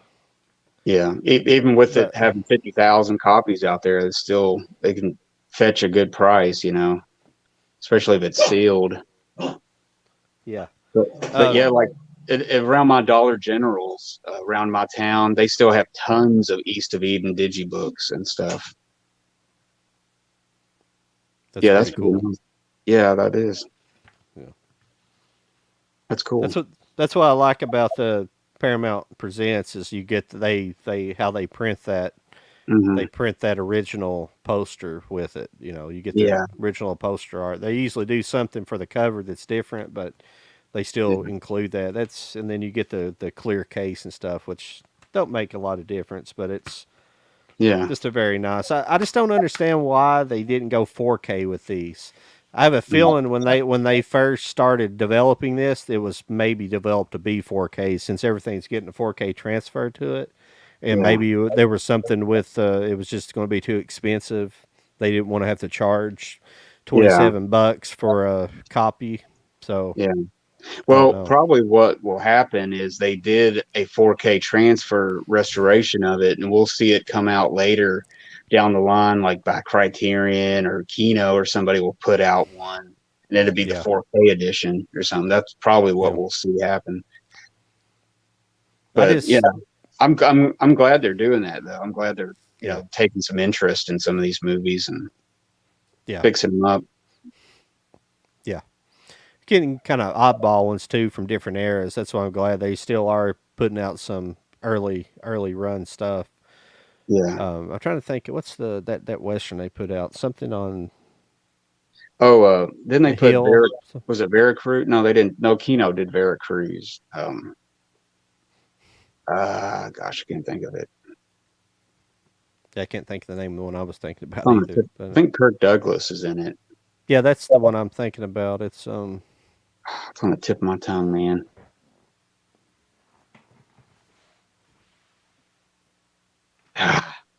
This happens to me all the time. sorry, I walked away. Uh, No, that's me, man. That's like I have to find out. It's like it'll eat at me until I find out. yeah, Oh yeah, that's it. Yeah, was it? Last Train from Gun Hill. Yeah, yeah, yeah, yeah. I got the regular edition of that on DVD. It's a really good movie. Yeah, this is an excellent movie. Yeah, Yeah, Yeah, I should upgrade. I mean, I don't know. I was waiting until I can get a good deal on them and stuff. I mean, you yeah, can get them like for $22 probably on Amazon, but I don't know. yeah, I guess yeah. I'm just. I mean, I have a copy Well, of it, so I mean, I'm not worried about but I wouldn't mind having a Blu-ray of it. well, I mean, it the cost stacks up. Yeah. I've got to watch my money too. You're about like me, but except you got more on your plate than I do. You got a family you got to Yeah. provide for. Yeah. Yeah. Sometimes it's like I tell myself like this month I'm going to cut back, and not buy anything. It's like I got this last month, And then all of a sudden something comes out and you're like, oh crap, if I don't get it, then it's gonna sell out Yeah, or you just can't resist certain things, and it's like, man, I ended up buying a movie this month. yeah. Well, that's why I've kind of been on a tear a little bit. If you've heard me on other stuff, I've been on kind of a tear against like these expensive sets and coming out and stuff like Arrow's putting out like just a single movie, but they put out that big thick box and it's got a lot of supplemental. I mean, I just want the movie pretty much. A little booklet's fine, and I used to not, I used to buy whatever, and it's just, it's limiting the run of these movies instead of putting them out in bulk and just like a cheaper format. They're limiting the run and only certain people get them. And it's just like, and some people are just, they're not even buying it to watch the movie. They just buy it for the packaging. And, it's just like, Yeah. Yeah. I just Yeah. don't. That's I yeah. just fell out of that. If you're into that, that's fine. It's if you enjoy that still, and I still buy stuff like that if it's something I really want. I have that Dune 4K set.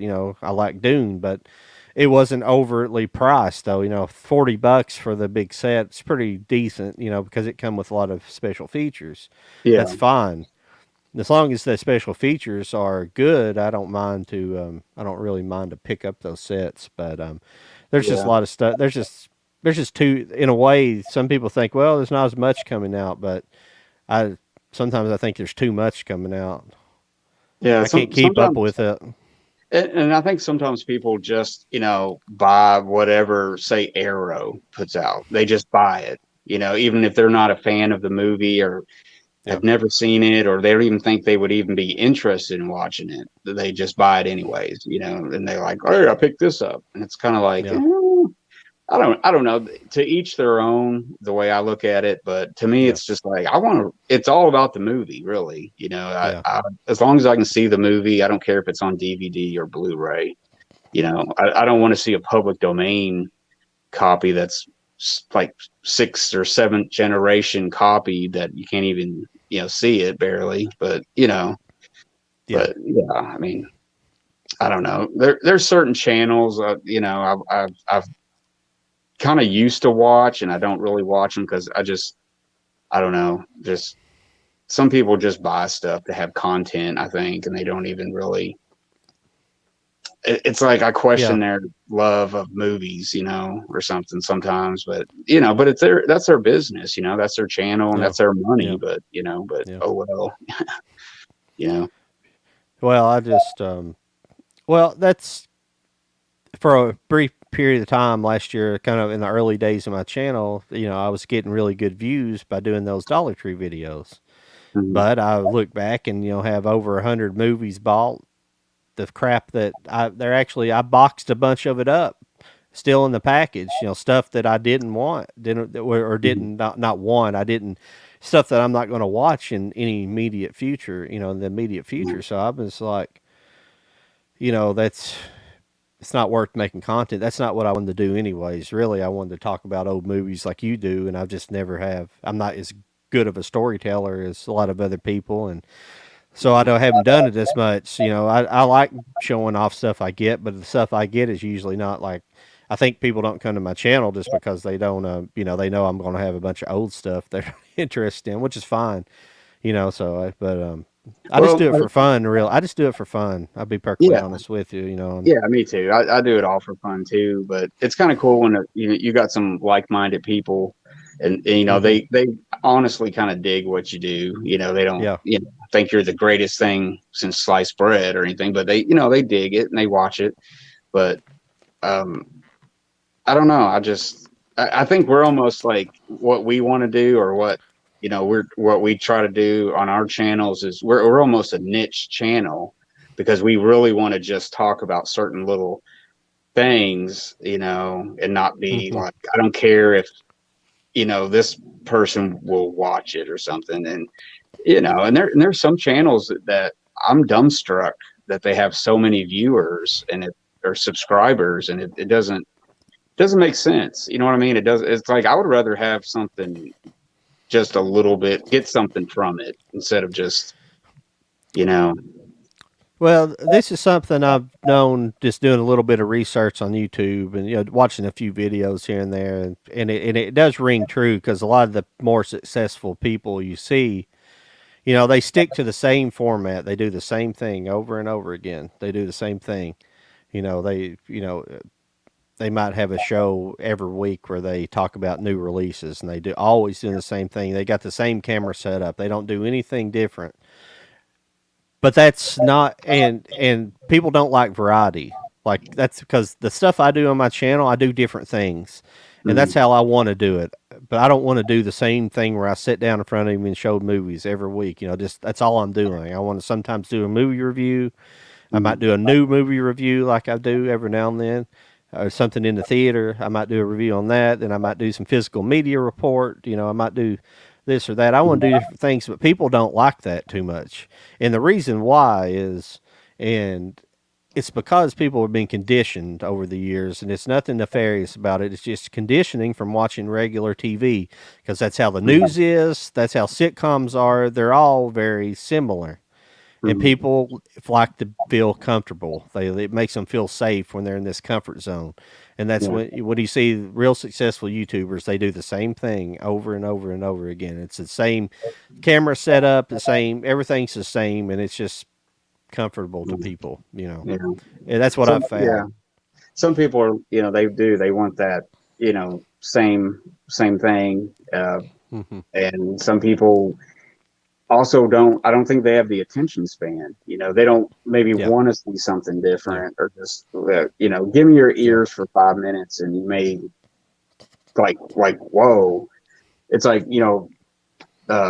John told me about this video today on his channel, and I'm going yeah, out now and I'm finding it and I'm entertained, and it's crazy. That's what I try to do. It's like yeah, here's this movie, and if you watch it, it may branch off into, you might find some more movies by that director or the actors in it, and it leads up to this, kind of like forms a tree almost, and just of stuff, that from it and everything.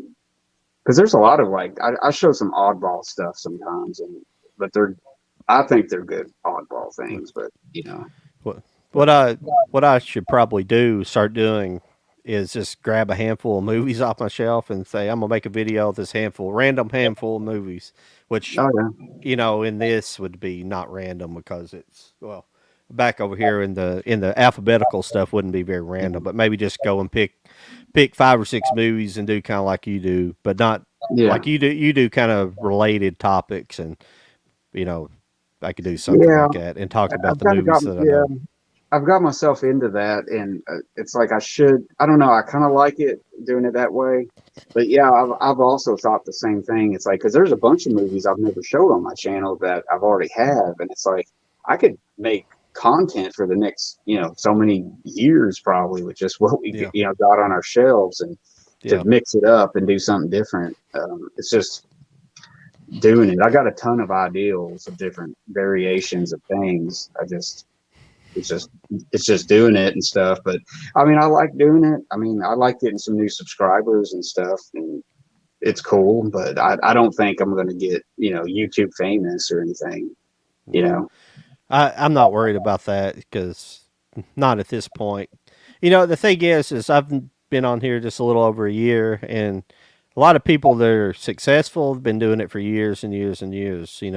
Some people it takes them a long time. I mean, I don't even think I've even found the stride. Found myself on this channel. I'm just experimenting all the time and doing hmm different things, and you know that's No, fun, you know, because yeah, my videos have definitely got better. You know, I've got better at doing what I do, but hmm I still don't think I've found my voice yet, yeah, because there's too many things I want to do, and you know, and if I just have fun doing it, that's all I really care, you know.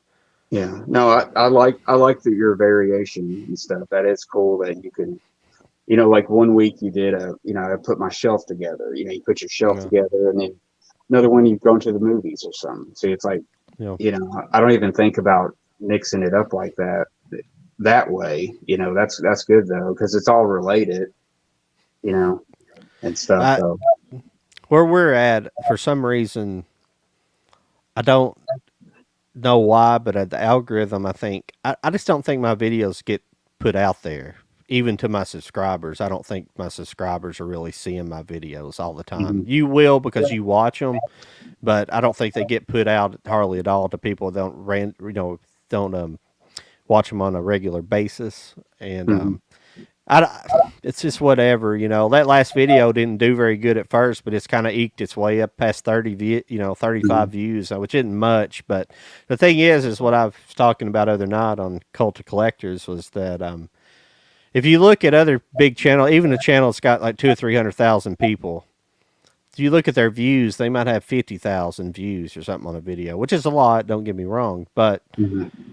you start looking at what is your how much, you got to real look at the, I forget the wording now what I was thinking, but just the interaction of your actual subscriber interaction is not very high anyways. I Mhm. would say realistically, for the smaller you go, you probably get into the 2% range, and that's about what I get. I get about 2 to 3% Mhm. interaction. Yeah, mine's And not much different than that either. The majority of people yeah, that see my videos are just random people in certain age group. If you ever look at your stats and stuff, that's what yeah, it says. But I don't know. yeah, But yeah, I do have only this certain amount of subscribers that watch and yeah, stuff. But they're always comment. The main people yeah, like you watch yeah, stuff and comment. I know you're watching them, and stuff. But yeah. but I don't know. I haven't been getting very many comments here lately. It's kind of just that's the only thing. I like to have a little more interaction with people on my. I wish people would talk to Yeah, me more a little bit. I don't know where the comments went to, but I don't understand why people so enthralled with Dollar Tree videos. I don't either. I don't either because I haven't had much luck at like a Dollar General because I go to my Dollar Tree and they don't have Hmm. anything in my local Yeah, market.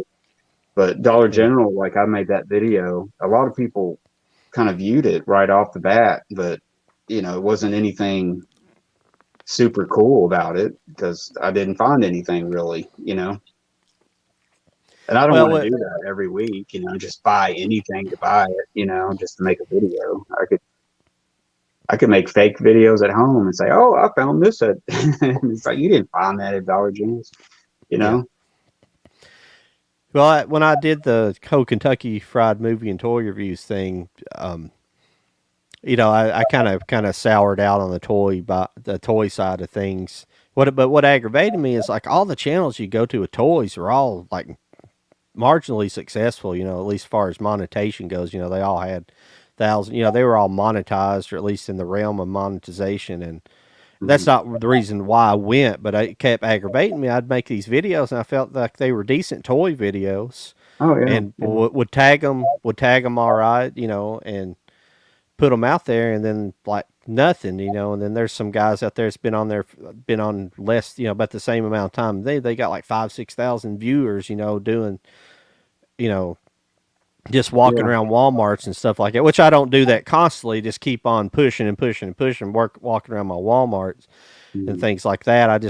That gets old to me, and I'm a little uncomfortable going out in public and shooting for some weird reason. I just don't like I people staring at me. I guess my thing is I want to make a video about something that I would watch, and I'm trying to stick to that. Like, Yeah, there's stuff that I'd watch that I don't do, but if yeah, the way I do it, it's like I would want to maybe hear a little bit about it, maybe a little bit of information about it, and just sometimes I make my videos. I should probably not talk as much about certain things and shorten them and stuff, but I don't know. I'm having fun with what I do, and people Yeah, dig it, they dig it, and if they don't, yeah, then they don't. But it's all yeah, good.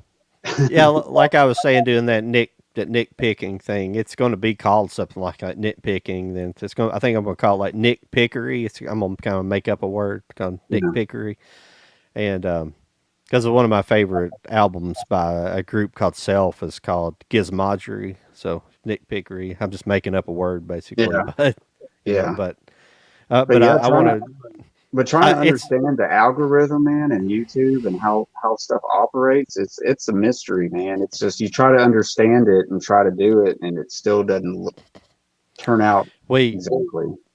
we'd have had better luck probably 10 years ago before Mm, really monetization or the early days of monetization because I believe from the way other people it's been on a long time the way they talk about how they've changed things around like they claim that they don't even well if you fall in a certain this day and age you fall in a certain political side of things you don't get too much help but you besides that but if you don't have like a million or so subscribers they claim that they don't really care too much about you because even people with several 100,000 subscribers have they get weird kind of numbers from their algorithm. So they'll make a video that does really good, and then the next video does so. And they say it don't make any sense why it's like it. It might be a similar video on similar subject and something that mhm. should have done just as well, but Yeah, yeah. so It's I don't know. It's strange, I guess, but I mean, I guess we could always put like just put something in the title to grab people. It'd be what do you call it? Put yeah, something interesting in the title, and they watch it. Be like, oh, clickbait. We can make some clickbait stuff. That yeah. That works. might be the part that I'm not so great at is coming up with titles and things to because I've never really went and studied like any videos about people talking about how you make. But if you ever look for anything specific on like how YouTube works or like if you're trying to find some like insider information, you can't find anything like that. Like people like stay close to the cuff about that information. Mhm. Like It's like a yeah, that's magician's. It's like a magician's secret or a Kentucky Fried Chicken's recipe. It's like they're not yeah, going to give up the ingredients.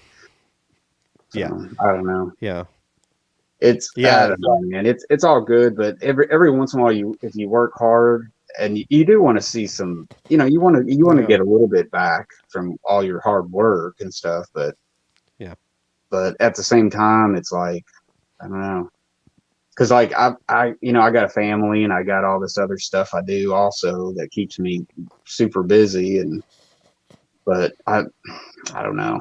It's weird, man. It's just yeah, weird, I guess how that works.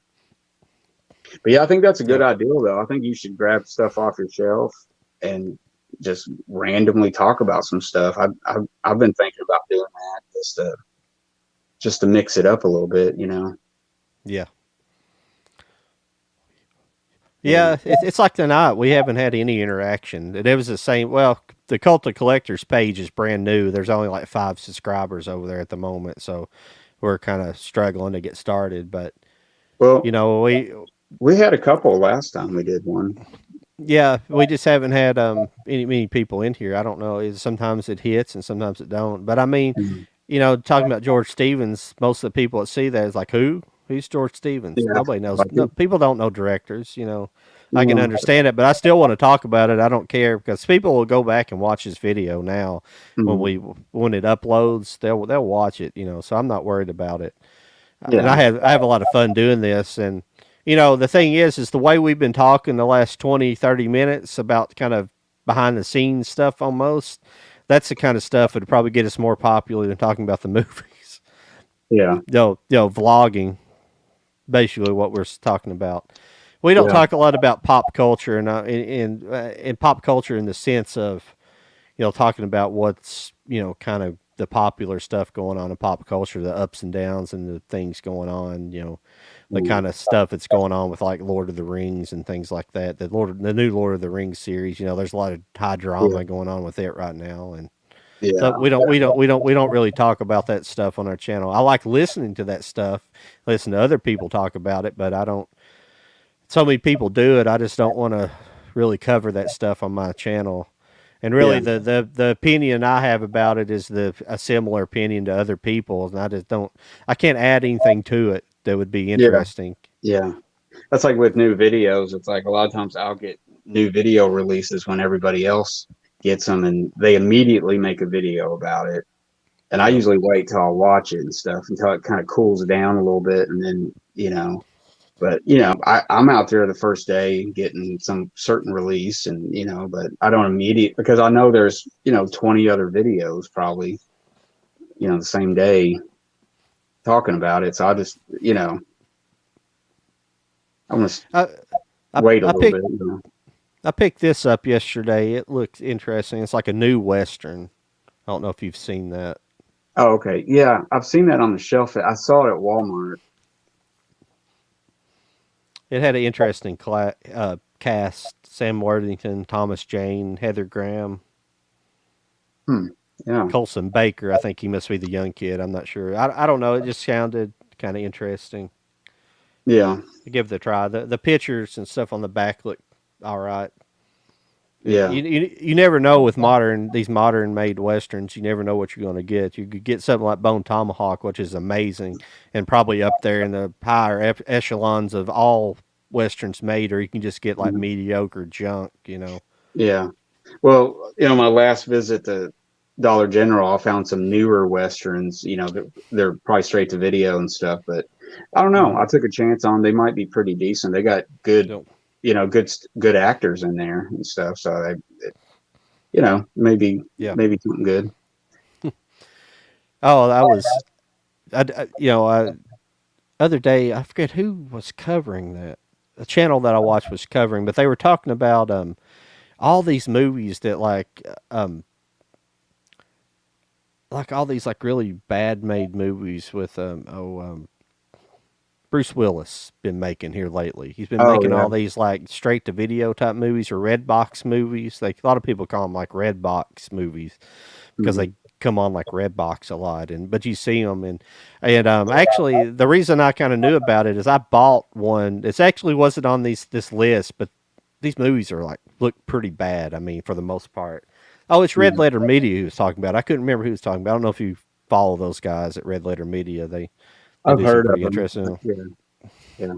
but they yeah, they were just talking about them, and then some. They almost look like some of them are like. I mean, he's just phoning in the performances on them. They're just terrible. I mean, he's obviously probably making the almost the whole budget when they got probably they were saying, well, he's making the whole budget of the movie when these other guys are just making a few bucks to make the movie. He's Yeah. probably getting paid millions of dollars to make this Yeah. junk, and he's like not even into. He's not even giving trying to give a good performance.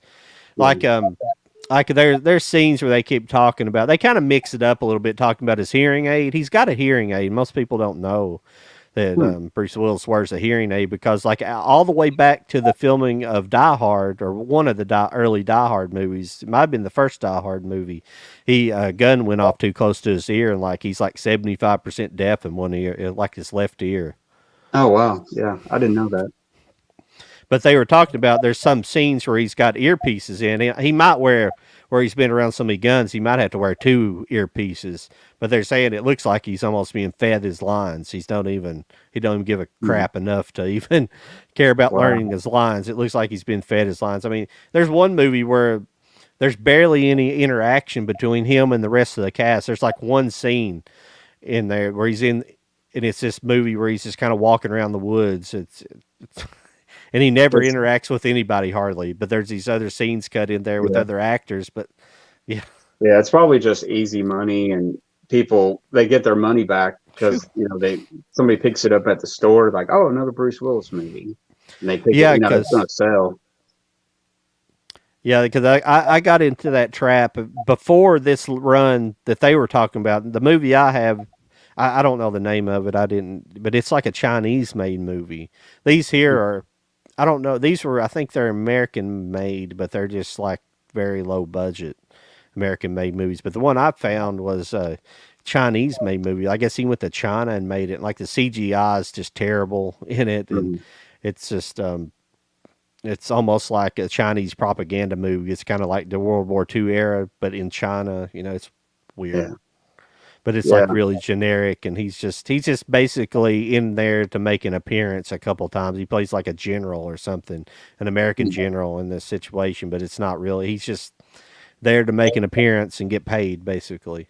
yeah. Well, it's kind of like Nicolas Cage. I think he does a little bit better because he's got a lot of movies that it seems like they come straight to video or something Yeah. like that. But I think he's got a little more variety in what he does, and they look more interesting. I haven't really Hmm. got any of them, No. but he's got some kind of way out movies, that's Yeah. come out lately Yeah.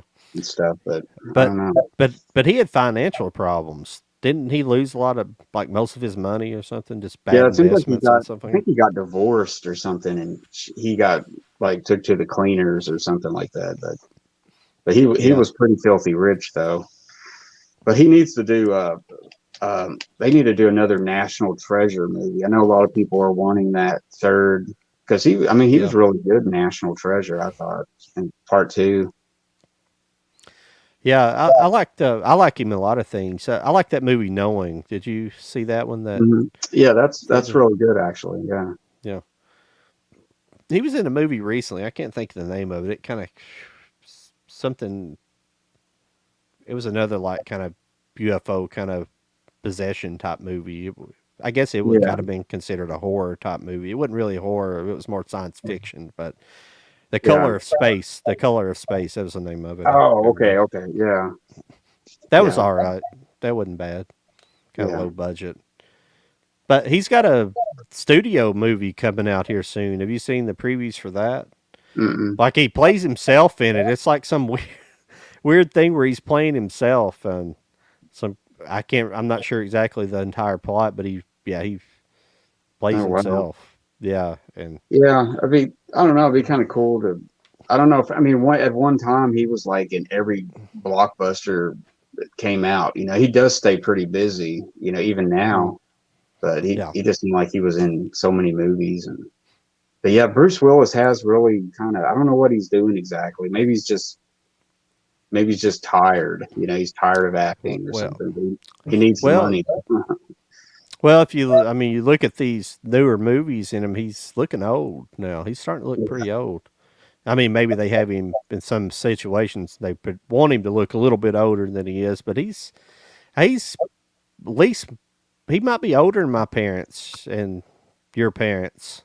I'd He's say probably in he's his late pushing. 60s, maybe Yeah, 70. Yeah, yeah, that's what I'm thinking. He's pushing 70 probably easily. yeah, Because he was probably yeah, born in the 50s, I would say. So I'd probably make him yeah, pretty close to that. Yeah. yeah. So,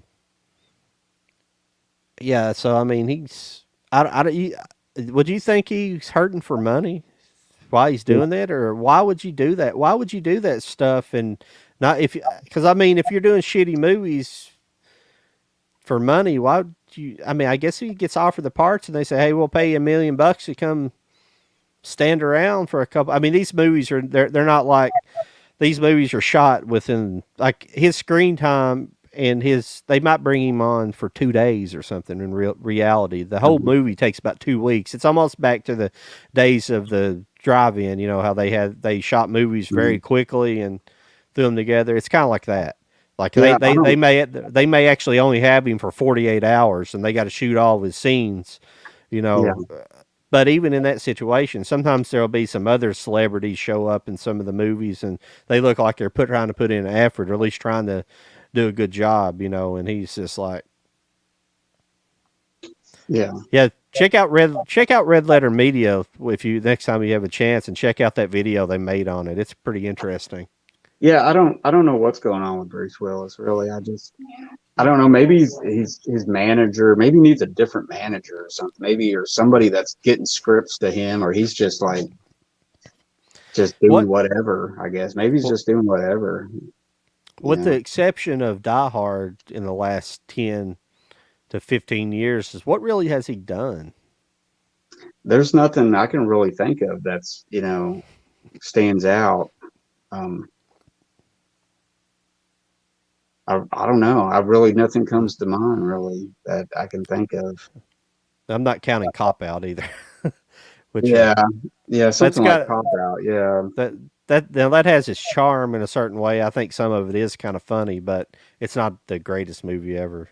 You know, Mhm. you have to take Kevin Smith with a grain of salt. You know, especially his later movies, latter Yeah, movies. yeah. He's kind of lost his edge a little bit.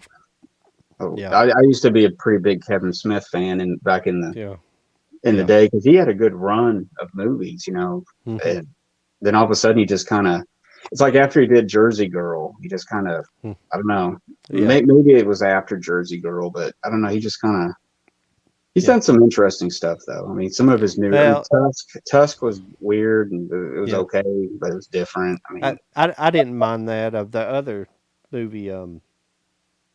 What was the name? With his daughter in it, his daughter and Johnny Depp's daughter in it. What's the name of that movie? oh, Yoga Hosers. Yeah, yeah, yeah, yeah. that wasn't that great. It wasn't horrid, but it was kind of that's kind of part of a trilogy. Yoga Hosers and Tusk, and isn't there another one that's kind of considered part of that? Mm, I'm not Red sure. Red State's good. Red State's a good Yeah, movie. yeah, I got Red State. That's pretty good. Because I remember when that came out, it was different because it was a drama and it was edgy, or something. It was different. Well, well, the new Jay and Silent Bob movie wasn't bad. The reboot, it wasn't Mhm. bad. I Yeah, didn't think it I was that bought bad. that. I haven't seen it yet though. I haven't watched it yet. He's got the Clerks 3 supposed to be coming out. I think he's already shot it. Mm. But everybody lost their shit over Masters of the Universe, and Yeah, I think that's a turd he shouldn't have attached his name to. yeah, But because it is what it is. I don't know if you've watched it, but mm. it's not that great. And why I say attached his name to, I think a lot of the credit, I think he's been blamed for a lot of it, and I think most of it was finished before he even came on board. At least Mhm. the writing was finished. I don't think he had a lot to do with it. I think Yeah, they wanted to attach a big name to it, and they duped him into it, probably knowing it was mm. going to be a turd burger. And Yeah, I think he got but he went along with a lot of it too, and he defended it, which he shouldn't, and attacked fans and done stuff that it's really anti what he stood for in the past. He would never. Why would you attack the fan base like he did? yeah, yeah. That was just a big. It was like all this drama. It's like I hadn't even got to watch the first episode yet, and it's got all this drama attached to it. And it's like I don't know if I even want to be part of it. I mean, it looked pretty cool, but it had that whole change up of what it was Yeah, traditionally about. It's like nowadays it's like shake up tradition. It's like yeah, just, tradition's good. Things can change, but people. It's like if I want my He-Man to be He-Man, I want GI Joe to be yeah, GI Joe, yeah. Transformers to be Transformers. James Bond to be James Bond. I don't Well, want. yeah. That's the big issue going on. Is like they're. It's not only that they're rebooting stuff, as they're, you know, they're obviously doing the race swapping and the gender swapping of characters and people don't like it. It's not just, and it's not, these are, a lot of times they're fantasy characters. These are people, Mm, you don't have to look like a certain person to identify with them. You don't supposed to identify with people in movies. yeah, You don't supposed to have representation, and that's what everything's about now in Hollywood. You got to have, everybody's got to be represented up on the screen. That's yeah, impossible when you got like 100,000 minority groups out there screaming that we want representation when you know that's not your population. That's just a minority. yeah. They It's don't. Yeah. it's weird, man. It's just I was gonna say it's like it's almost it's lazy in a way because it's like they're rebooting something first of all, Hmm. and then they're going to take it and they're just going to even change that. You know, they're even going to flip that around. Like it's just to me, it's Yeah. just kind of it's like double lazy to me somehow because it's not much thinking gone into. It's like, oh well, we'll make this character this now, and we'll make this character this now. Yeah. It's like it's not. It's like what did you do really? It's like Yeah. it's not. I don't know. It's so many layers to it. It's like an onion or something. So many. Who Yeah. knows? Yeah. It's just everything's been it's just become very aggravating. It's almost like they want to destroy pop culture in a way. It's just aggravating. It's just a batch of I don't know, just a batch of bad writers and things that's got in there. This people that I think ultimately, in some ways, I was thinking about this other day.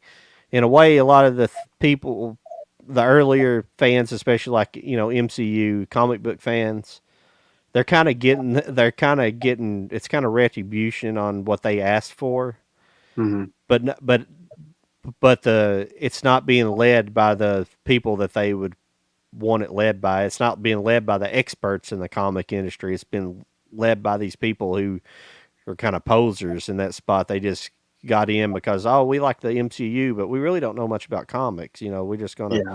rewrite all these characters and destroy all these traditions that have been tradition in America for Hmm. the past 60, 70 years, and they just don't care. Yeah. It's just I don't know. It's just They're just not beloved to them. They just see it as a way that they can push their agenda. That's all yeah. they care about. Yeah, and it's easy to get their name out there, and then it's just riding the coattails of something that was that worked in somebody else's genius. Somebody created this and they're just I don't know, it's just stupid, man. It's it's just so boring. You know what I mean? It's like I guess that's why I'm so interested in older stuff. It's just like I'll Yeah. go back and just watch something that was original 50 years ago and it's still original now. You know what I mean? I'll just watch that and be Yeah. entertained, again and Well, again. So, I mean, people won't listen to me, but I believe that the old stuff is just better. It's better written. Period. mhm. I mean, the stuff I see, and the thing is like for women example, I think women are better represented in these older movies, especially noirs and things. I don't, I think a lot of people have it who don't watch older movies are they have it in their head that I mean, women get slapped around some in some movies. They take a slap or two, but sometimes they deserve it, you know. Yeah, it But depends on the character, it depends on the storyline, but and that's what we forget, it's art, it's just a but story. We're not, saying this is how it yeah. should be.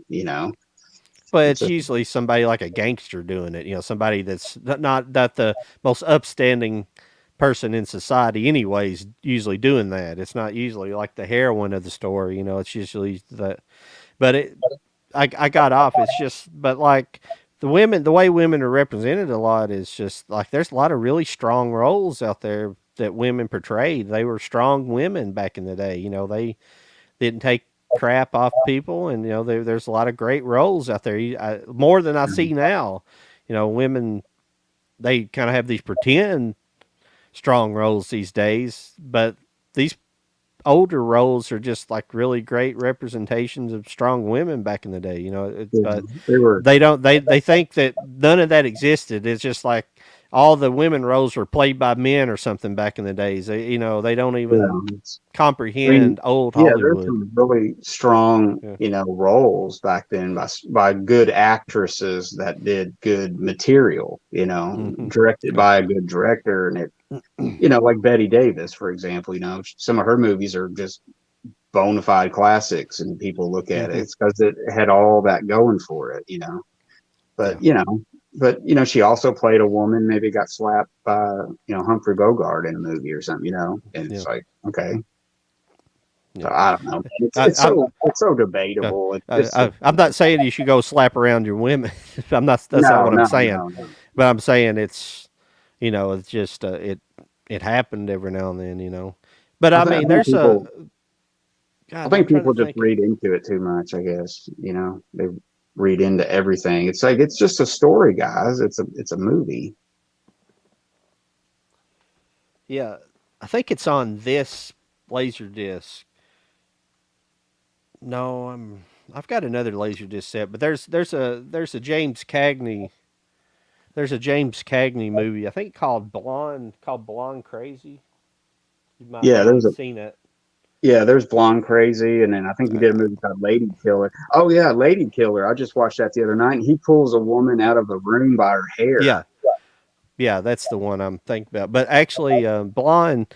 But that movie, but it's kind of justified why he does that. I mean, And yeah, and it's you know, it's I mean, it's comedic, and she's kind yeah, of she's not the yeah, nicest woman either. She so it's like you have to watch it. You can't really yeah, explain it and make any yeah. sense of it, but But Blonde Crazy, I've got a dual disc somewhere. It's a dual laser disc that set that has Blonde Crazy and the one you just talked about on there.